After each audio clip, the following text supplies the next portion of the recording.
destroy every proud obstacles that keeps people from knowing God. We capture their rebellious thoughts and teach them to obey Christ Jesus. Bring evidences which are historically proven. Conspiracy theories को मत लेकर आओ, ठीक है। अब चलते हैं कि क्या ये थियरी आई कहां से है। I want to present to you कि भाई ये जो थियरी है ये आया कहां से, पहली बार ये बातें किसने बताई, कब आई है, ठीक है। इसमें मैं चाहूंगा कि हमारे मसीही भाई जो है इसको जरा ध्यान से सुने, ठीक है, क्योंकि ये जो थियरी है, ये जो रिप्लेसमेंट की जो थियरी है, ये बहुत पहले से चली आ रही है। ये आज से नहीं है, एक्चुअली ये फर्स्ट और सेकंड सेंचुरी में ये बात जो है ये शुरू हो गई थी। फर्स्ट सेकंड सेंचुरी के टाइम पीरियड में ही रिप्लेसमेंट थियरी का ये जो मसला है ये शुरू हो गया था, और इसको ज्यादा सॉलिडिफाई जो है कि खुदा ने इजराइल को रिप्लेस करके चर्च को उठा लिया, इसको सॉलिडिफाई किया गया थर्ड और फोर्थ सेंचुरी में, ठीक है। और उसके लिए कुछ पैसेजेस, जो बाइबल के जो पैसेजेस हैं उसको उठाया जाता है, स्क्रिप्चर को मिसरिप्रेजेंट किया जाता है, और उस मसीहों के दिमाग में डाला गया कि यहूदी जो है अब कोई काम के नहीं है, इजराइल जो है यहूदियों का खुदा से कोई रिश्ता नहीं है, खुदा यीशु मसीह को उन्होंने सलीबी मौत दी थी, तो अब खुदा ने इनको छोड़ दिया है। और इसमें हमारे चर्च फादर्स का भी हाथ है, मैं ओपनली बता रहा हूं, ये हिस्टोरिकल एविडेंस है। हमारे कुछ चर्च फादर्स ने भी इसमें हाथ दिया है, जिन चर्च फादर्स को मैं कोट करता हूं, मैं सीखता हूं उनसे, ठीक है। फर्स्ट सेंचुरी का मैं बताता हूं आपको कि फर्स्ट सेंचुरी में पहली बार हुआ क्या था। जब चर्च बढ़ने लगा, when church was growing, church में पहले तो यहूदी थे, क्योंकि आपको पता है कि जो यीशु मसीह के जितने भी जो डिसाइपल्स थे वो सारे के सारे ज्यूज थे। यहूदियों से बाद में गैर कौम जो ग्रीक है, जो बाकी के जो वहां के जो और भी जो अरब्स हो गए, बाकी जो नेशंस हैं, वो सारे के सारे मसीह में आने लगे। They all got saved. जब वो मसीह में आने लगे तो उनके नंबर्स जो है वो यहूदियों से ज्यादा हो गए। जब उनके नंबर्स यहूदियों से ज्यादा हो गए फर्स्ट सेंचुरी में, आपको नजर आता है कि एडी 70 सीई में, एडी 70 सीई का जो टाइम पीरियड है, उस टाइम पे टेंपल जो है वो तोड़ा गया, ठीक है। टेंपल, रोमन्स ने टेंपल को तोड़ दिया। जो आज का जो उनका जो टेंपल है वो नहीं है वहां पे उनका जो अभी जो मस्जिद है, इस्लाम का जो मुसलमानों का जो नाजायज मस्जिद, जिसको ये मस्जिद अल अक़सा कहते हैं, मेरे हिसाब से तो वो नाजायज मस्जिद है, उस मस्जिद का वहां पे रहने का कोई वो नहीं है। खैर, टेंपल को तोड़ा गया एडी 70 में, और उसके बाद बार कोचबा रिवोल्ट जो है वो शुरू हुआ। 132 सीई से 135 सीई के टाइम पीरियड में बार कोचबा जो रिवोल्ट है यहूदियों का, वो शुरू हुआ। और उस रिवोल्ट के बाद यहूदी और क्रिश्चियंस के बीच में एक डिवीजन आ गया, एक डिवाइड पैदा हुआ। ये डिवीजन के बाद कई सारे मसीहों ने ज्यूस को एक तरीके से दरकिनार कर दिया, रिजेक्ट कर दिया, उनसे ना साइड हो गए वो, ठीक है। उसके बाद धीरे धीरे करके अगर आप देखते हैं तो सेकंड सेंचुरी के शुरुआत में हमारे चर्च फादर में जो एक बड़ा ही नाम है, और हमारे पॉलर भाई इस चीज को एग्री करेंगे, जो भी बाकी मसीह हमारे अलामा भाई भी यहाँ पे हैं, आप एग्री करेंगे कि चर्च फादर्स में एक बड़ा नाम आता है जस्टिन मार्टिर का। जस्टिन मार्टिर की किताबें मैं पढ़ता हूं, मैंने उनकी किताबों से कई सारी इंस्पिरेशन कोट्स जो है मैंने उठाए हैं। पर एडी 150 के टाइम पीरियड में जस्टिन मार्टिर ने ये जो रिप्लेसमेंट का जो ये जो थियरी है, इसको थोड़ी हवा देनी शुरू करी। उन्होंने कहा कि न्यू इजराइल या ट्रू इजराइल जो है वो कौन है, वो हम लोग हैं, मसीही हैं। पुराना जो इजराइल है खुदा ने उसको छोड़ दिया है, ठीक है। और इसी चीज को हम जब आगे चलकर देखते हैं तो इग्नेशियस ऑफ एंटियोक ने भी ये बातें कही, और उन्होंने जो है उसमें भी कई सारी बातें कही।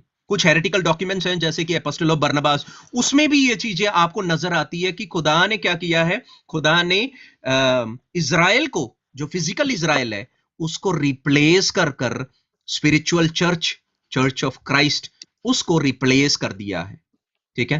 तो सेकंड सेंचुरी में, थर्ड सेंचुरी, फोर्थ सेंचुरी आते आते हमारे जो बाकी चर्च फादर्स हैं, जिन चर्च फादर्स को जब हम बड़ी रिस्पेक्टफुली मैं बता रहा हूं कि उनसे गलतियां हुई है, उनके नाम के कुछ बताता हूं। जैसे कि हमारे चर्च फादर्स थे आयरेनियस, जिन्होंने हेरेसी के खिलाफ बात करी है। इस्लाम जैसे हेरेसी के खिलाफ बात करने वालों में हमारे जॉन ऑफ डेमस्कस थे, ठीक है। तरतुलियन, जिनसे हमें ट्रिनिटी जो कॉइन किया गया, पहली बार ट्रिनिटी जो लफ्ज है वो हमें तर्तुलियन से मिलता है। टर्टुलियन एक अर्लीस्ट चर्च फादर्स हैं, उनसे भी ये गलती हो गई। उन्होंने भी रिप्लेसमेंट थियरी को थोड़ी हवा दी। ओरिगन से, यूसीबस से, अगस्टिन से ये गलती जो है वो हुई।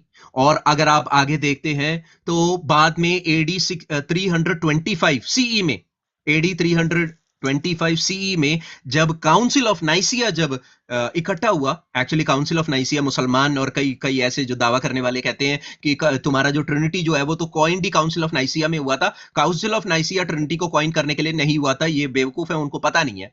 पर एडी 325 में जब काउंसिल ऑफ नाइसिया क्रिस्टोलॉजी को डेवलप करने के लिए, क्रिस्टोलॉजी को एस्टैब्लिश करने के लिए, क्रिस्टोलॉजी का जो थियोलॉजी है उसको बताने के लिए जब बात हुई, तो वहां पे भी यहूदियों के खिलाफ बातें बताई गई। वहां पे भी जूस के खिलाफ ये बातें डेवलप हुई कि खुदा ने रिप्लेस कर दिया है किसको? यहूदियों को रिप्लेस करके अब चर्च ने उसका पार्टिसिपेशन ले लिया। चर्च जो है उसको पार्टिसिपेट कर रहा है। थियोलॉजिकल इंटरप्रिटेशंस उन्होंने कई सारी दी, ओल्ड टेस्टमेंट से, न्यू टेस्टमेंट से कई सारी थियोलॉजिकल इंटरप्रिटेशंस दी। पर मसला पता है क्या है? मसला ये है कि ये एक्चुअली बाइबल का जो ओरिजिनल जो वादा है, खुदा का जो वादा है, उस वादे से हमारे चर्च फादर्स ने थोड़े से वो डिविएट हो गए। ठीक है, आगे को जब आप आते हैं तो कई सारे एलिगोरिकल बातों को, एलिगोरिकल बातें होती है जो कि उर्दू में उसको कैसे कहेंगे, मुहावरा देकर समझाना। ठीक है, अपोस्टल पॉल ने जो बातें मुहावरे देकर समझाई है, एलिगोरिकली समझाया है, उसको हमारे चर्च फादर्स ने कई जगह में लिटरली ले लिया और उन्होंने उसको सही मानना शुरू कर दिया। उससे क्या हुआ, बड़ी सारी मिसअंडरस्टैंडिंग और प्रॉब्लम्स जो है वो बाद में हो गई। ठीक है, उसकी तरफ भी मैं जाऊंगा। पर यहां का हमारा टॉपिक क्या था? हमारा आज का टॉपिक है कि क्या खुदा ने इज़राइल को रिप्लेस कर दिया? एक कलाम आपके सामने दिखाना चाहता हूं। अपोस्टल पॉल को अगर हमारे मैथ्यू सुलेमान भाई लेकर आए यूज करने के लिए कि खुदा ने रिप्लेस कर दिया, खुदा भूल गया इज़राइल को, तो देखते हैं कि क्या अपोस्टल पॉल ने ऐसी कोई बात कही है। चलते हैं रोमन्स की किताब चैप्टर नंबर 11 में। और ये मैं बता रहा हूं मैथ्यू सुलेमान भाई, ये जो हथौड़ा जो अपोस्टल पॉल आपके सर पे मार रहे हैं ना, इस हथौड़े को आप नहीं हटा पाओगे आसानी से। इस हथौड़े को आसानी से नहीं हटा पाओगे। रोमन्स चैप्टर 11, जरा इसको देख लेते हैं। रोमियो की किताब चैप्टर नंबर 11। अगर कोई मसीही भाई जो है वो कलाम जिसने उठाया है, प्लीज रोमियो की किताब चैप्टर नंबर 11 को जरा खोलें जी और सिस्टर, जरा आप मुझे पढ़ेंगी? पढ़ के बताएं। जी जी जी पूरा। रोमन्स चैप्टर नंबर 11, धीरे धीरे करके चलते हैं सिस्टर जी, एक एक कलाम जी को जी। लेकर। बस मैं कहता हूं कि क्या खुदा ने अपनी उम्मत को रद्द कर दिया? हरगिज नहीं, क्योंकि मैं भी इजराइली इब्राहिम की नस्ल और बिन्यामीन के कबीले में से हूं। अपोस्टल पॉल कह रहा है कि मैं तुमसे सवाल करता हूं, मैं तुमसे पूछता हूं कि क्या खुदा ने अपनी उम्मत को रद्द कर दिया? क्या अपने बच्चों को वो भूल गया? क्या इज़राइल को वो भूल गया? सवाल जवाब, सर्टेनली नॉट। नॉट। खुदा ने क्या नहीं किया? खुदा नहीं भूला है, certainly not, it has not happened. आगे वो कह रहा है कि मैं क्या हूं? मैं क्या जेंटाइल हूं? मैं अपोस्टल पॉल जेंटाइल था? नहीं, वो कह रहा है आई एम ऑल्सो एन इज़राइलाइट, मैं भी इज़राइली हूं। और मैं किसकी सीड हूं? I am the seed of Abraham. मैं किसके ट्राइब से हूं? मैं बेन्यामीन के ट्राइब से। आगे को सिस्टर जी। खुदा ने अपनी उस उम्मत को रद्द नहीं किया जिसे उसने पहले से जाना। क्या तुम नहीं जानते कि किताब मुकद्दस एलिया के जिक्र में क्या कहती है कि वो खुदा से इस्राएल की यूं फरियाद करता है कि आए खुदावन, उन्होंने तेरे नबियों को कत्ल किया और तेरी कुर्बान गाहों को ढा दिया। अब मैं अकेला बाकी हूँ और वो मेरी जान के भी ख्वाह हैं। मगर जवाब इलाही उसको क्या मिला? ये कि मैंने अपने लिए 7,000 आदमी बचा रखे हैं जिन्होंने बाल के आगे घुटने नहीं टेके। जी, ये चीज को समझना बहुत जरूरी है। अपोस्टल पॉल यहां पे क्या कह रहे हैं कि खुदा अपने लोगों को नहीं बोला है। अब अपोस्टल पॉल जो है वो सीधा एलाइजा की तरफ को लेकर जा रहे हैं कि भाई एलाइजा के टाइम पे भी इज़राइल में बहुत सारे बुत परस्त थे, और एलाइजा ने खुदा से कहा कि ए खुदा, उसने तेरे सारे नबियों को मार दिया, उन्होंने तेरे सारे नबियों को मार दिया, पर मैं अकेला रह गया हूं। तब खुदा उसको याद दिलाता है कि नहीं एलाइजा, बाल के सामने घुटने ना टिकाने वाले 7,000 से भी ज्यादा हैं। आज की डेट में इज़राइल के अंदर मैसियानिक ज्यूस हैं, मसीयानिक यहूदी हैं, जो यहूदी जो कि खुदा के कलाम को सही तरीके से समझते हैं, जो यहूदी जिनने खुदावंत यीशु मसीह को अपना निजात करता देने वाला माना है, जो यहूदी जो ये बोलते हैं कि यीशु मसीह मसीहा है, जो यहूदी कहते हैं कि यीशु मसीह खुदा का बेटा है, जो यहूदी कहते हैं कि आइज़ाया नबी की किताब चैप्टर नंबर 9 आयत नंबर 6 के हिसाब से खुदा का बेटा इस दुनिया में आया, they are there, the remnants are there. जब सुलेमान, जो मैथ्यू सुलेमान भाई हैं, ये मैथ्यू सुलेमान भाई जब यहूदियों के खिलाफ नफरत फैला रहे हैं, तो ध्यान रखना कि ये आपके दिल में किसके लिए नफरत फैला रहे हैं? उन मैसियानिक ज्यूस के लिए, उन मसीहों के लिए जो मसीह आज इज़राइल में रह रहे हैं। बात समझ रहे हैं कहां पे कनेक्ट कर रहा हूं? बात समझ में आ रही है कि जो नफरत इज़राइल के लिए मसीहों के दिल में डाली जा रही है, वो एक्चुअली सिर्फ इज़राइल के लिए नहीं है, वो सिर्फ यहूदियों के लिए नहीं है, वो उन मैसियानिक यहूदियों के लिए भी है जो मसीहा को मान चुके, और वो बहुत बड़ा नंबर है। ठीक है, वन फॉर इज़राइल एक यूट्यूब चैनल है, आप उसको जाके देखना। One for Israel YouTube channel, Messianic YouTube channel है। वहां पे जाके कितने ही टेस्टिमनीज है वहां पे, जहां पे मैसियानिक ज्यूस, जूइश रबाइस, जो लोग मसीह में आ चुके, वो मसीह की पैरवी कर रहे हैं। मैथ्यू सुलेमान उनके खिलाफ नफरत फैलाने की कोशिश कर रहा है। That is what my problem is. My problem is Matthew Suleman उनके खिलाफ नफरत फैलाने की कोशिश कर रहा है जो मसीही इज़राइल के अंदर अमन और शांति के साथ रहते हैं। वो भी प्रॉब्लम है। आगे पढ़ें जरा, खुदा अपोस्टल पॉल आगे को क्या कर रहे हैं? फिफ्थ वर्स से नीचे को पढ़ें सिस्टर जी। बस इसी तरह उस वक्त भी फजल से बरगजीदा होने के बाइस कुछ बाकी हैं, और अगर फजल से बरगजीदा हैं तो अमाल से नहीं, वरना फजल फजल ना रहा। बस नतीजा क्या हुआ? वो अभी प्रॉब्लम इज़राइल की क्या है? अभी प्रॉब्लम इज़राइल की या यहूदियों की या ऑर्थोडॉक्स यहूदियों की है कि वो फजल से बरगजीदा हो गए हैं।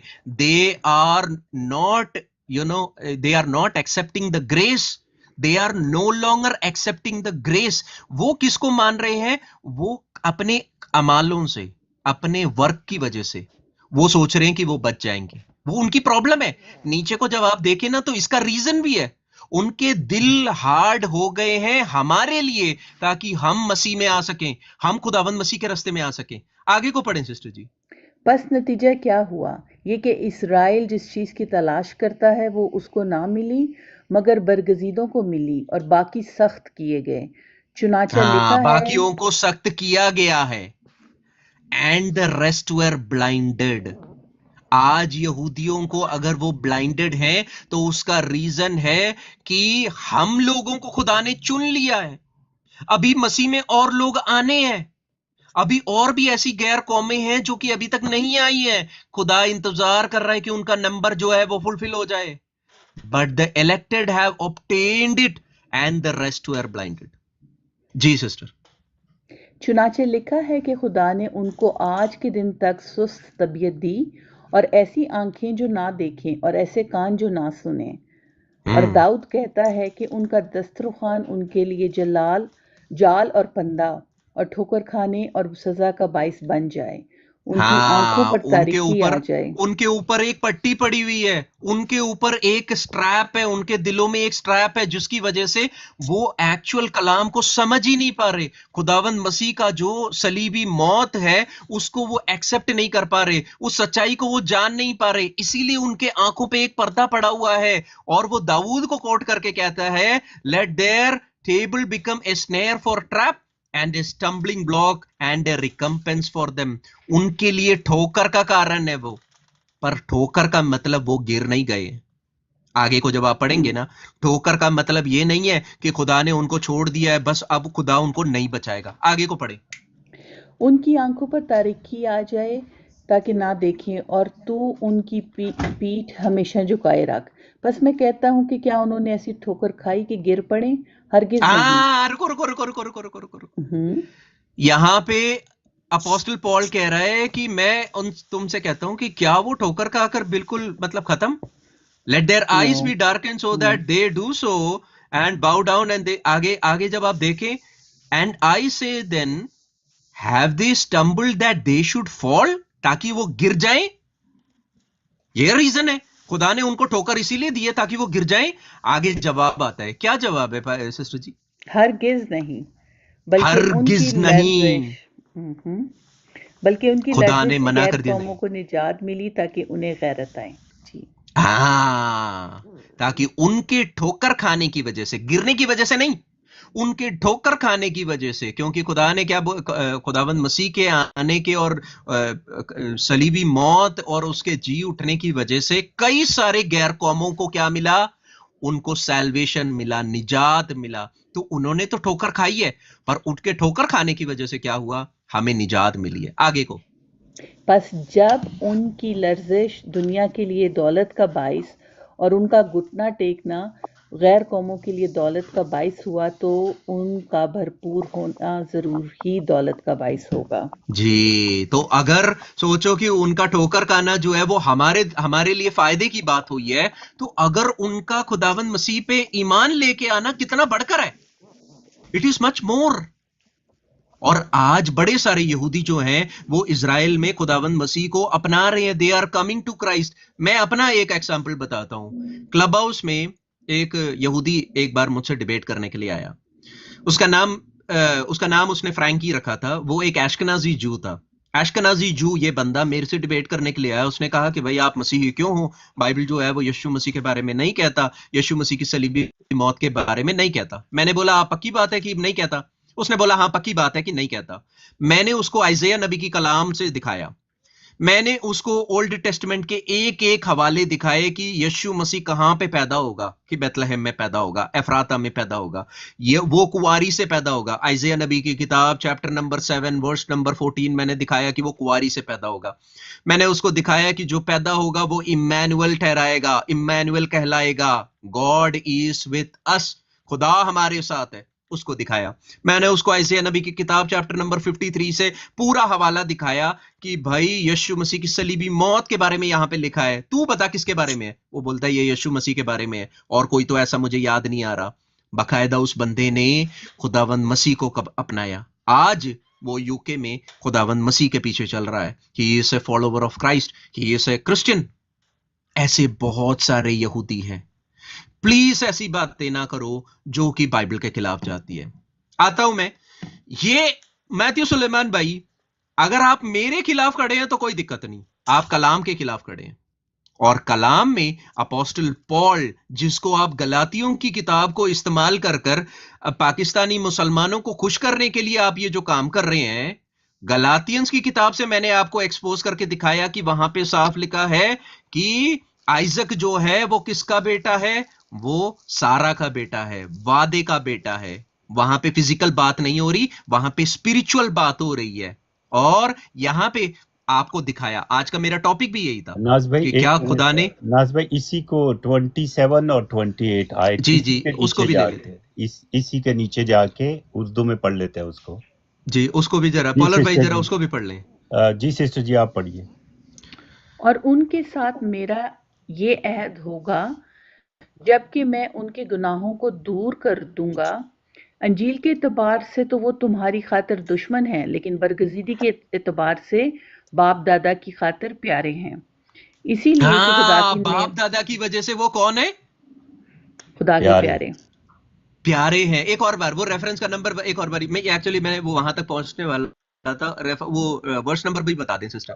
रोमन्स चैप्टर 11 27 और 28। 27 For this is my covenant with them, ये मेरा कवेनेंट है, अहद है उनके साथ। When I take away their sins, मैं उनके गुनाहों को उठा लूंगा।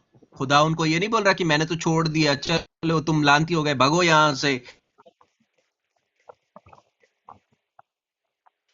नहीं, मैं उनके गुनाह को उठा लूंगा। Concerning the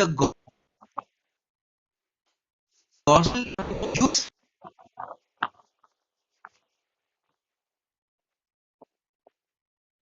for the sake of the fathers, बाप दादाओं की वजह से। कौन है बाप दादा? अब्राहम, इसहाक, याकूब। बाप दादाओं की वजह से वो क्या है? वो बिलवड है, Beloved. प्यारे हैं। आगे को सिस्टर जी, आगे बहुत को भी प्यारी पढ़िए। आयत है आगे। इसलिए कि खुदा की नेमतें और बुलावा बेतब्दील हैं। That's it. That is beautiful. हाँ, इसीलिए कि खुदा की क्या है? खुदा की जो वादे हैं वो बेतब्दील है। God does not change. मेरा खुदा बदलने वाला नहीं है। मेरा खुदा अल्लाह की तरह एक काला पत्थर नहीं है जो अभी कुछ बोलता है, फिर कुछ बोलता है, फिर अब्रोगेट करता है, नस्ख करता है, मनसूख करता है, इधर उधर भागता है। नहीं, मेरा खुदा वो नहीं है। मेरा खुदा यहोवा पाक खुदा है और उसके वादे कभी नहीं बदलते। और अगर उसके वादे अब्राहम से नहीं बदलते तो उसके वादे अब्राहम के बच्चों से भी नहीं बदलते। और यहां पे लिखा है कि बेटों की वजह से नहीं, बाप की वजह से। Because of the fathers they are beloved. वो इलेक्टेड है। कहां लेकर जाओगे यार? इस कलाम को कहां लेकर जाओगे? मैथ्यू सुलेमान, इस कलाम को आप कहां पे लेकर जाओगे? आप जब ये झूठ जब फैला रहे हो पाकिस्तानी क्रिश्चियंस के बीच में, यहूदी जो है वो तो बेकार कौम है, गंदी कौम है, हम तो मानते ही नहीं, हमारा तो उनके साथ कोई रिश्ता नहीं है। अपोस्टल पॉल कह रहा है कि खुदा के लिए तो वो बिलवड है। ऐसा ही है ना? मैं गलत तो नहीं कह रहा, मैं ऐसे ही बोल रहा हूं ना। खुदा के लिए तो वो बिलवड है, तो ये कहां लेकर जाओगे? ठीक है, अब एक और चीज देख लेते हैं कि हमें खुदा ने कहां पे जोड़ा है। वेयर हैज गॉड क्राफ्टेड अस? हमें खुदा ने कहां पे जोड़ा है? जरा एक और कलाम को निकाल लेते हैं और उस कलाम को भी जरा पढ़ने की कोशिश करते हैं कि खुदा ने हमें कहां पे जोड़ा है। Where are we crafted into? जरा सेकंड कोरिंथियंस की किताब चैप्टर नंबर 3 में जरा चलते हैं। सेकंड कोरिंथियंस चैप्टर नंबर 3 जरा देख लेते हैं। Second Corinthians chapter number 3 verse number 14 से लेकर नीचे 13 से नीचे को पढ़ लें सिस्टर जी। अभी मैंने गलातियों से दिखाया, गलातियंस चैप्टर 3 से दिखाया, गलातियंस चैप्टर 4 से दिखाया, रोमन्स चैप्टर 11 से दिखाया। और एक्चुअली ये पूरा चैप्टर जो है ना, ये पूरा का पूरा जो है, it is actually defending. Second Corinthians chapter 3 13 से लेकर नीचे को जरा देखें सिस्टर जी। जी। बस हम ऐसी उम्मीद करके बड़ी दिलेरी से बोलते हैं और मूसा की तरह नहीं हैं जिसने अपने चेहरे पर नकाब डाला ताकि बनी इसराइल उसे मिटने वाली चीज के अंजाम को ना देख सके। लेकिन उनके ख्यालात कैसीफ हो गए क्योंकि आज तक पुराने अहदनामे को पढ़ते वक्त उनके दिलों पर वही पर्दा पड़ा रहता है और वो मसीह में उठ जाता है। मगर आज तक जब कभी मूसा की किताब पढ़ी जाती है तो उसके दिल पर पर्दा पड़ा रहता है, लेकिन जब कभी उसका दिल खुदावंद की तरफ फेरेगा तो वो पर्दा उठ जाएगा। और खुदावंद रूह है और जहां कहीं खुदावंद का रूह है वहां आजादी है। Praise the Lord. देखिए अपोस्टल पॉल कितनी साफ तरीके से बता रहा है कि भाई उनके ऊपर जो है वो एक पर्दा पड़ा हुआ है। जैसे मूसा जब पहाड़ से नीचे उतर कर आ रहा था तो उसके चेहरे में इतना ज्यादा एक तेज था, एक इतना ज्यादा उसकी जो खुदा की जो ग्लोरी उसके चेहरे से चमक रही थी, तो उसके सामने एक पर्दा डाला गया ताकि लोग जो है उसको ना देख पाए। और इनके दिमाग में क्या है? इनके दिमाग में भी एक पर्दा गिरा पड़ा है। पर जब कलाम को उनके सामने पढ़ा जाता है तो उनके दिमाग में वो पर्दा जो है वो it is there. Old Testament को पढ़ा जाता है, उनके दिमाग में वो पर्दा पड़ा हुआ है। और 15th वर्स में क्या कहा जा रहा है? मसीह में वो पर्दा हटता है। In Christ when Jesus is shared to them.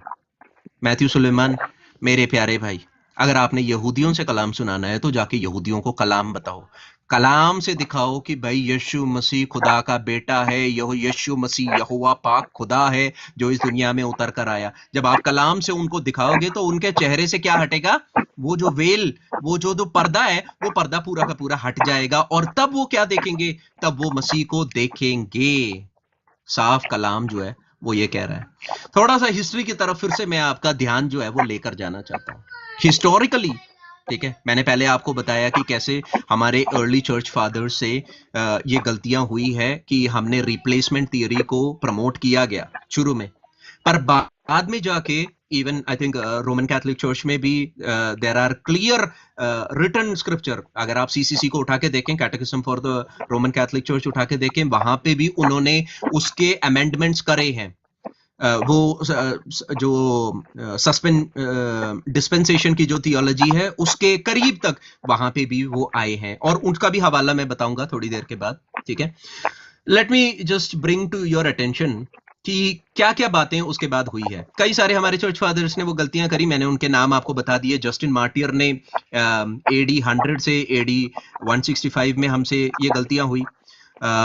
उसके बाद आइरेनियस ऑफ लियोन ने एडी 130 से 200 के टाइम पीरियड में, 220 के टाइम पीरियड में ये बातें कही किया कि भाई यहूदी जो है they have inherited from the grace of God. खुदा के ग्रेस से यहूदी जो है वो पूरी तरीके से हट गए हैं। आगे को जब आप देखें तो तरतुल्यन ने भी ये बातें करी। तरतुल्यन ने 155 टू 230 के टाइम पीरियड में ये आर्ग्यूमेंट दिया था कि खुदा ने पूरी तरीके से इजराइल को रिजेक्ट कर दिया, यहूदियों को रिजेक्ट कर दिया है। ओरिगन ऑफ अलेक्जेंड्रिया ने भी ये बातें करी। यूसीबस ने, मैंने इनके नाम सब आपको पहले से ही बता दिए। लेटर ऑन फिगर्स में कोई भी प्रोटेस्टेंट ये ना सोचे कि आपके चर्च फादर्स ने नहीं किया। नो, आपके चर्च फादर्स ने भी यही किया है। अगर अर्ली चर्च फादर्स ने ये किया है तो प्रोटेस्टेंट रिफॉर्मेशन के बाद, प्रोटेस्टेंट रिफॉर्मेशन के बारे में आप जानते हैं, प्रोटेस्टेंट रिफॉर्मेशन के बाद जब चर्च को और जो पॉलिटिकल सिचुएशन को अलग अलग देखा गया, उसके बाद कई सारे जो प्रीस्ट जो हैं वो आए, जैसे कि Thomas Aquinas, Martin Luther, John Calvin, जहां से पूरा जो बैप्टिस्ट मूवमेंट जो है वो शुरू होता है। मार्टिन लूथर हो गए, जॉन कैल्विन हो गए। इन्होंने भी यहूदियों के खिलाफ बातें करी है। तो कोई प्रोटेस्टेंट ये ना सोचे कि आपके चर्च फादर से गलती नहीं हुई, आपके चर्च फादर से भी गलतियां हुई है, ठीक है। उन्होंने भी ये थियोलॉजी जो है वो फैलाई, क्या कि खुदा ने इजराइल को रिप्लेस करके चर्च को एस्टैब्लिश कर दिया है। No, that is wrong. अगर ऐसा होता तो 1948 में खुदा जो है वो इजराइल को एस्टैब्लिश क्यों करता? क्योंकि खुदा ने तो आइज़ाया नबी की किताब में ऑलरेडी वादा कर दिया था। तो चर्च फादर्स ने इसको ओवरलुक किया है। जरा देख लेते हैं कि खुदा ने ये वादा कहां पे किया है। Let's go to the scripture, क्योंकि बाइबल जो है उसको बाइबल को बाइबल से समझना चाहिए ना। तो let's go to the scripture. Isaiah नबी की किताब में जरा देखते हैं कि खुदा जो है वो इसके बारे में क्या कर रहा है, ठीक है। Let's look at that.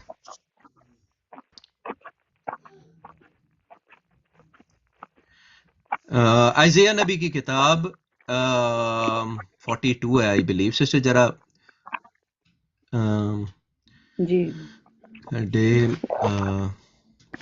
जरा मैं निकाल लेता हूं। आइज़ाया नबी की किताब chapter number 66, Isaiah chapter number 66 verse number 8 से लेकर देख लेते हैं। देखें, अगर हमारे चर्च फादर से गलतियां हुई है तो उसको एक्सेप्ट करने में हमें कोई दिक्कत नहीं है, मुझे कोई प्रॉब्लम नहीं है, क्योंकि बाइबल जो है वो सच्चाई को सिखाता है, सच के रास्ते को चलाता है। और सच को जब हम बाइबल से समझते हैं तो हमें समझ में आ जाती है। आइज़ाया चैप्टर 66 वर्स नंबर 8 से लेकर नीचे को पढ़ते हैं। Isaiah 66 verse number verse number 7 से पढ़ लें। 7 से। पेशतर इससे कि उसे दर्द लगे उसने जन्म दिया, और इससे पहले कि उसको दर्द हो उससे बेटा पैदा हुआ। ऐसी बात किसने सुनी, ऐसी चीजें किसने देखी क्या एक दिन में कोई मुल्क पैदा हो सकता है? ओ ओ ओ ओ ओ ओ ओ ओ ओ वाओ! खुदावंत यीशु मसीह से कम 700 साल पहले यहोवा पाक खुदा अपने अपने अपने नबी से, आइजैया नबी से पूछ रहा है कि क्या एक दिन में कोई मुल्क पैदा हो सकता है? Can a nation be formed in one day? आगे। क्या यकबारी एक कौम पैदा हो जाएगी? क्योंकि सय्यून को दर्द लगे ही थे कि उसकी औलाद पैदा हो गई। क्योंकि सयोन को दर्द लगा ही था कि उसकी औलाद पैदा हो गई। एक दिन के अंदर अंदर आप देखें तो इज़राइल जो है as a nation, it stood up in one day, single day, within a day Israel was formed. किसी ने कभी भी हिस्ट्री में नहीं सोचा था कि इज़राइल कभी खड़ा भी हो पाएगा, क्योंकि यहूदी सारे इधर उधर थे, दुनिया के कोने कोने में, यूरोप में फैले हुए थे। अगर आप देखें तो जो सेकेंड वर्ल्ड वॉर के टाइम पीरियड के बाद, जब ये जो एंटी सेमेटिज्म है, ये जो यहूदियों के खिलाफ जो नफरत है, जो क्रिश्चियनिटी में बहुत ज्यादा यूरोप में फैली, मैंने बताया उसका रीजन क्या था। हमारे अर्ली चर्च फादर्स की कई सारी राइटिंग्स थी क्रिश्चियनिटी में, इवन रेफॉर्मेशन के बाद जो फादर्स थे उनकी भी राइटिंग्स में आपको वो नजर आता है। और इसकी वजह से एक एंटी सेमिटिज्म जो है वो बहुत ज्यादा यूरोप में फैला, पर किसी ने ये नहीं सोचा था कि इज़राइल एक दिन में खड़ा होगा। यहाँ पे यहोवा पाक खुदा का जो कलाम कहता है कि एक दिन में मैं उस नेशन को खड़ा करूंगा, I will form that nation in one day. ऐसा ही है और ऐसा हुआ। ठीक है, आज भी वो देश खड़ा है। उस देश के खिलाफ जो भी लोग बात करते हैं, वो लोगों का, वो तो लोग चले गए, उनका तो हो गया काम तमाम। ईरान आया खत्म, सीरिया आया खत्म, लेबनान आया खत्म। जितने भी देश उसके खिलाफ, इजिप्ट तो आता भी नहीं है, इजिप्ट उनके खिलाफ बात भी नहीं करता, क्योंकि इजिप्ट को पता है कि 1948-49 के टाइम पीरियड में इजिप्ट को क्या मार पड़ी थी, इसलिए इजिप्ट नहीं बात करता। आगे को जरा आगे को भी पढ़ लेते हैं सिस्टर जी। खुदावंद फरमाता है, क्या मैं उसे वलादत के वक्त तक लाऊं और फिर उससे वलादत ना कराऊं? तेरा जी, खुदा मतलब कि फरमाता मैं है, प्रेगनेंसी के डिलीवरी के टाइम पीरियड तक लेकर आऊं और क्या मैं उसकी प्रेगनेंसी डिलीवरी ना करूंगा? क्या ऐसा है? नहीं, खुदा जो है वो जो वादा करता है वो वादा वो पूरा करता है। He fulfill that promises, completely fulfill that promises. जी आगे। तेरा खुदा फरमाता है, क्या मैं जो वलादत तक लाता हूं वलादत से बाज रखूं? जो विलादत तक लाता हूं क्या विलादत से बाज रखूं? नहीं, खुदा वो पूरा करता है। जी तुम आगे। यरूशलेम के साथ खुशी मनाओ और उसके सबब से शादमान हो। उसके सब हम्म दोस्तों जो उसके लिए मातम करते थे उसके साथ नहायत खुश हो। जी, तो यहाँ पे यरूशलेम के साथ जो मातम करते थे, हम यरूशलेम के साथ मातम करते थे, यरूशलेम के साथ क्या होने के लिए बोला गया है यहाँ पे? खुशी मनाओ। खुश होने के लिए, खुशी मनाने के लिए, ना कि यरूशलेम के खिलाफ लानतें भेजने के लिए, ना कि यरूशलेम के खिलाफ जो है अपनी वीडियोस बनाकर ये कहने के लिए कि हम तो इज़राइल को मानते ही नहीं है, हमारा तो इज़राइल के साथ कोई रिश्ता नाता ही नहीं है, इज़राइल जो है वो तो खुदा से हट गई है, भट गई है, तो खत्म, इज़राइल ने उनका हाथ छोड़, खुदा ने उनका हाथ छोड़ दिया। ऐसा नहीं है मैथ्यू सुलेमान भाई, आप जो कह रहे हो वो झूठा है, कलाम के खिलाफ है, और खुदा ऐसी चीजों को अप्रूव नहीं करता। अब देखते हैं कि हमारा जो यहोवा पाक खुदा है, जो खुदावंत यीशु मसीह है, वो कहां पे आने वाला है। वो कोई और देश में आएगा? वो कहां पे आएगा? जरा देख लेते हैं। जरा देखते हैं कि खुदावंत यीशु मसीह आने कहां पे वाले हैं। अब आने वाला है ना खुदावंत मसीह, इनके हिसाब से तो इज़राइल तो बड़ी गंदी जगह है, तो भाई इनका जो यीशु मसीह है वो तो इज़राइल में नहीं आना चाहिए। पर देखते हैं बाइबल से कि खुदावंत यीशु मसीह एक्चुअली में आएंगे कहां पे। अमालों की किताब, एक्ट्स चैप्टर नंबर 1, वर्ष नंबर 4 से लेकर नीचे को पढ़ते हैं। जरा वर्ष नंबर 4 से लेकर नीचे को, अमालों की किताब, एक्ट्स चैप्टर नंबर 1, वर्ष नंबर 4 से नीचे को।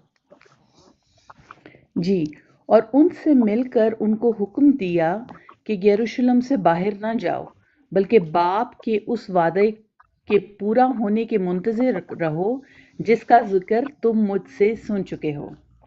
जी, क्योंकि यूहन्ना ने तो पानी से बपतिस्मा दिया, मगर तुम थोड़े दिनों के बाद रूहुल कुदस से बपतिस्मा पाओगे।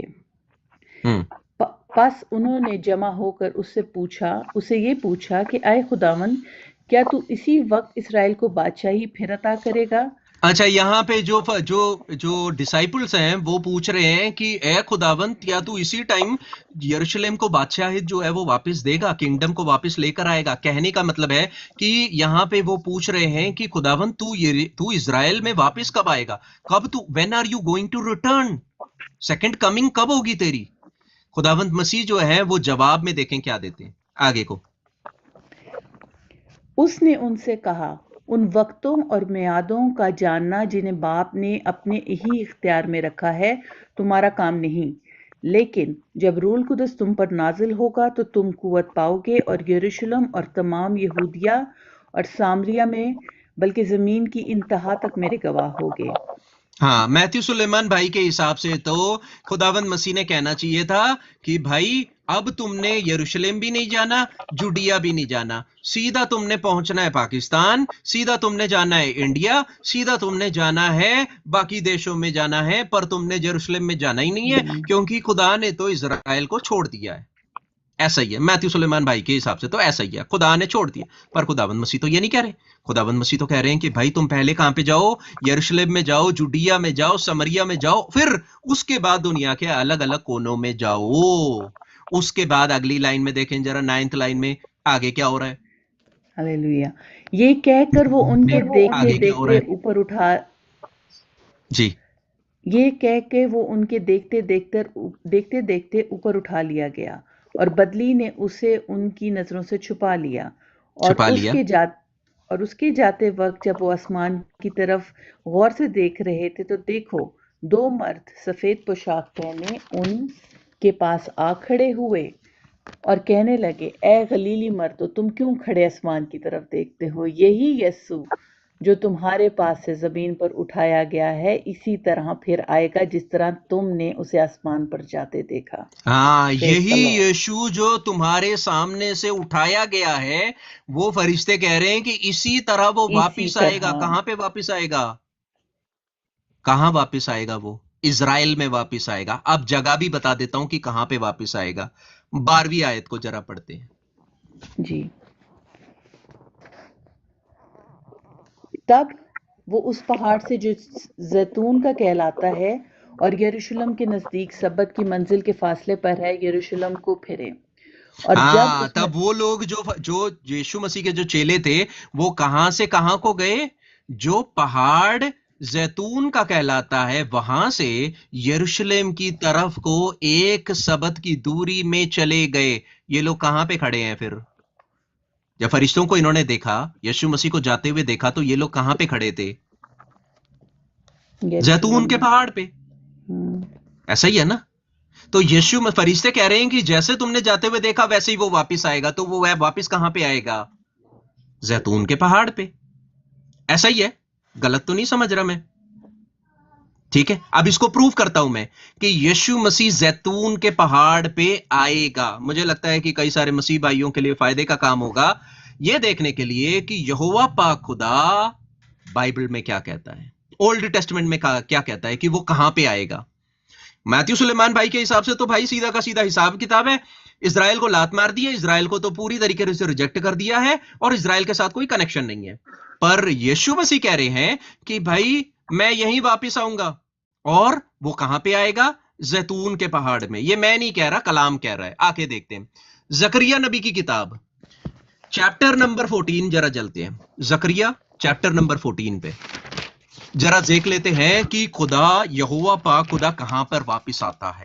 यहोवा पाक खुदा कहां पर वापस आएगा? जकरिया चैप्टर 14 वर्स नंबर 1 से लेकर नीचे को 5 तक नीचे को पढ़ते हैं सिस्टर जी। जी। देख, खुदावंद का दिन आता है जब तेरा माल लूट कर तेरे अंदर बांटा जाएगा, क्योंकि मैं सब कौमों को फराहम करूंगा कि यरूशलेम से जंग करें और शहर ले लिया जाएगा। अब खुदा कह रहा है कि भाई एक टाइम ऐसा आएगा जब मैं कौमों को लेकर आऊंगा यरूशलेम से जंग करने के लिए। उससे पहले यरूशलेम को कोई हाथ नहीं लगा सकता। मैं कौमों को बोलूंगा कि भाई तुम यरूशलेम से जंग करो। अब आ रहे हैं जंग के लिए, यहूदिया ये इजराइल से यरूशलेम से जंग करने के लिए। आगे जंग करें और शहर ले लिया जाएगा और घर लूटे जाएंगे और औरतें बेहुरमत की जाएंगी और आधा शहर असीरी में जाएगा, लेकिन बाकी लोग शहर ही में रहेंगे।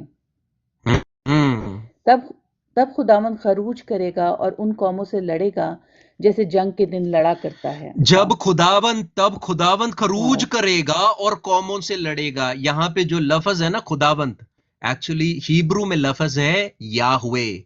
तब यहोवा पाक खुदा खरूज करेगा, कैपिटल लेटर LORD, यहोवा पाक खुदा। तब यहोवा पाक खुदा क्या करेगा? वो खरूज करेगा और वो क्या करेगा? सब कौमों में से, ये जितने भी मुस्लिम मालिक जो जितने भी नेशंस आप देख रहे हैं ना, जितने भी ये जो बुत परस्त जो इस्लाम के मानने वाले जो जितने भी देश हैं, वो क्या करेंगे? इजराइल के खिलाफ आएंगे। खुदावंत उनको लेकर आएगा और खुदावंत खरूज करेगा और वो क्या करेगा? वो लड़ेगा जैसे वो जंग के टाइम लड़ता था। आगे देखें वो कहां पे उतर कर आएगा। 4th वर्ष। और उस रोज वो कोहे जैतून पर जो यरूशलेम के मशरिक में वाक़या है खड़ा होगा। ओ ओ ओ ओ ओ ओ ओ ओ मेरे मैथ्यू सुलेमान भाई, आपके हिसाब से तो इजराइल जो है उसको तो खुदा ने लात मार दिया है, छोड़ दिया है। खुदा का कोई मतलब ही नहीं है, खुदा ने तो रिप्लेस कर दिया है। आपके हिसाब से तो चर्च को, जो बॉडी ऑफ क्राइस्ट है, जो स्पिरिचुअल बॉडी है, उसको रिप्लेस कर दिया है खुदा ने इजराइल से। तो भाई यहां पे तो बोला जा रहा है कि यहोवा पाक खुदा जो है वो जैतून के पहाड़ पर उतर कर आएगा। नए नियम में हमने देखा कि वो यहोवा पाक खुदा कौन है? खुदावंत यीशु मसीह। Jesus is the one who is coming, stepping onto the Mount of Olive. You can see here that this is who? This is Yahweh, the God of the universe. यहोवा पाक खुदा जो है वो उतर कर आ रहा है और वो कहां पे पैर रखेगा? जैतून के पहाड़ पे। इजराइल के लिए खुदा का एक और वादा है। मैथ्यू सुलेमान भाई को अगर ओल्ड टेस्टमेंट से दिक्कत है तो मेरी प्रॉब्लम नहीं है, पर ओल्ड टेस्टमेंट में से मैं दिखाता हूं कि यहोवा खुदा ने इजराइल से वादा क्या किया है। प्लीज इस चीज को नोट करें, ये बहुत इंपॉर्टेंट चीज है। ओल्ड न्यू टेस्टमेंट में यीशु मसीह जो है वो जैतून के पहाड़ पर उतर कर आ रहा है, और ओल्ड टेस्टमेंट में हमें दिखाई देता है जकरिया नबी की किताब चैप्टर नंबर 14 में वर्स नंबर 3 और 4 में यहोवा पाक खुदा जैतून के पहाड़ पर उतर कर आ रहा है। इसका मतलब क्या है? कि ये यहोवा पाक खुदा यीशु मसीह है। Jesus is that Yahweh who is stepping into the mount of olives. अब देखते हैं कि खुदा ने इजराइल के साथ जो वादा किया है वो वादा कैसा वादा है, जरा ये भी देखते हैं। यिर्मयाह नबी की किताब जरा निकालते हैं, यिर्मयाह, बुक ऑफ यिर्मयाह, अगला हथौड़ा। मैथ्यू सुलेमान भाई आपके ऊपर एक और हथौड़ा यिर्मयाह नबी जो है वो मार रहा है। ये हथौड़ा जरा हिला के दिखाओ आप। यिर्मयाह नबी की किताब चैप्टर नंबर 31 उसकी वर्स नंबर 35 और 36 को जरा धीरे से पढ़ते हैं सिस्टर जी। यिर्मयाह नबी की किताब चैप्टर नंबर 31 वर्स नंबर 35 और 36। यिर्मयाह चैप्टर 31 वर्स नंबर 35 36। 31 35 ओके।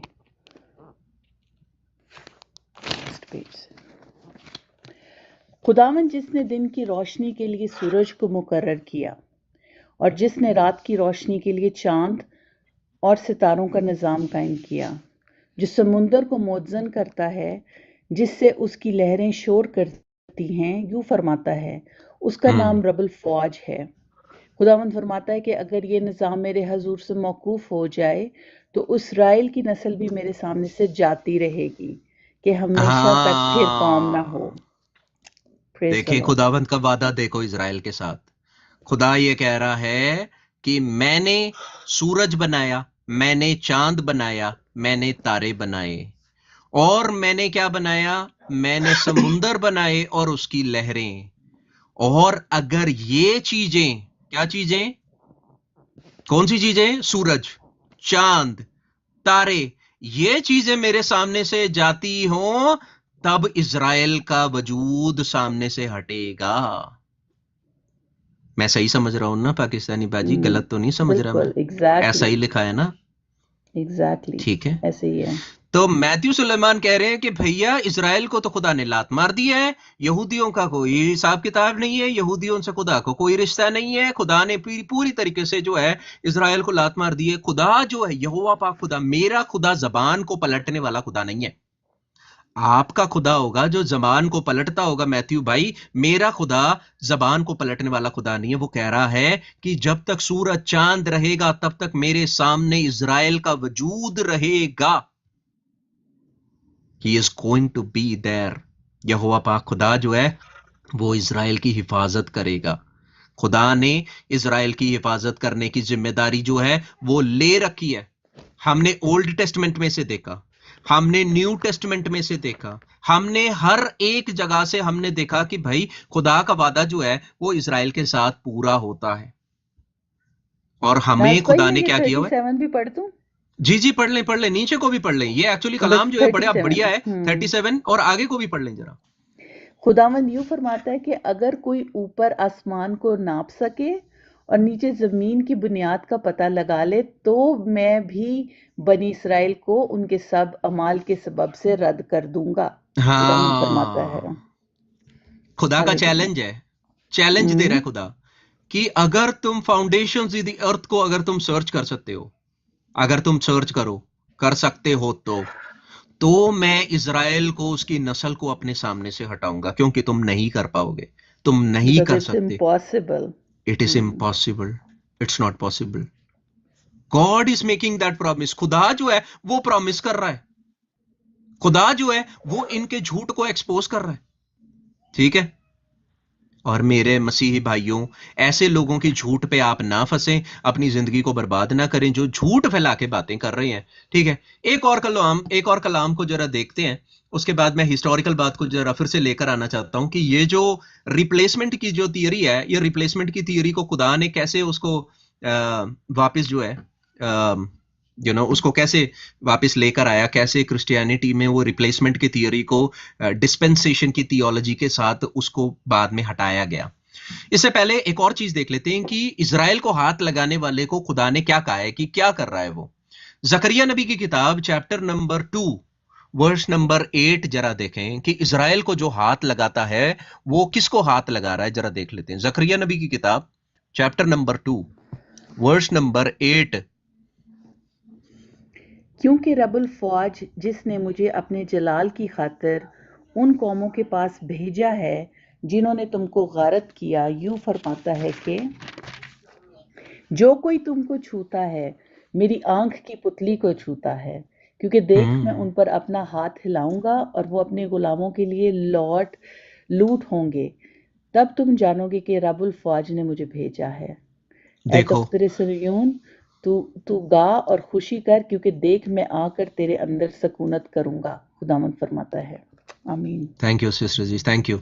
यहाँ पे जियोन की बात हो रही है, यहाँ पे जायन की बात हो रही है, यहाँ पे इजराइल की बात हो रही है। और खुदा जो he is the lord of host, he is the commander of the lord's army.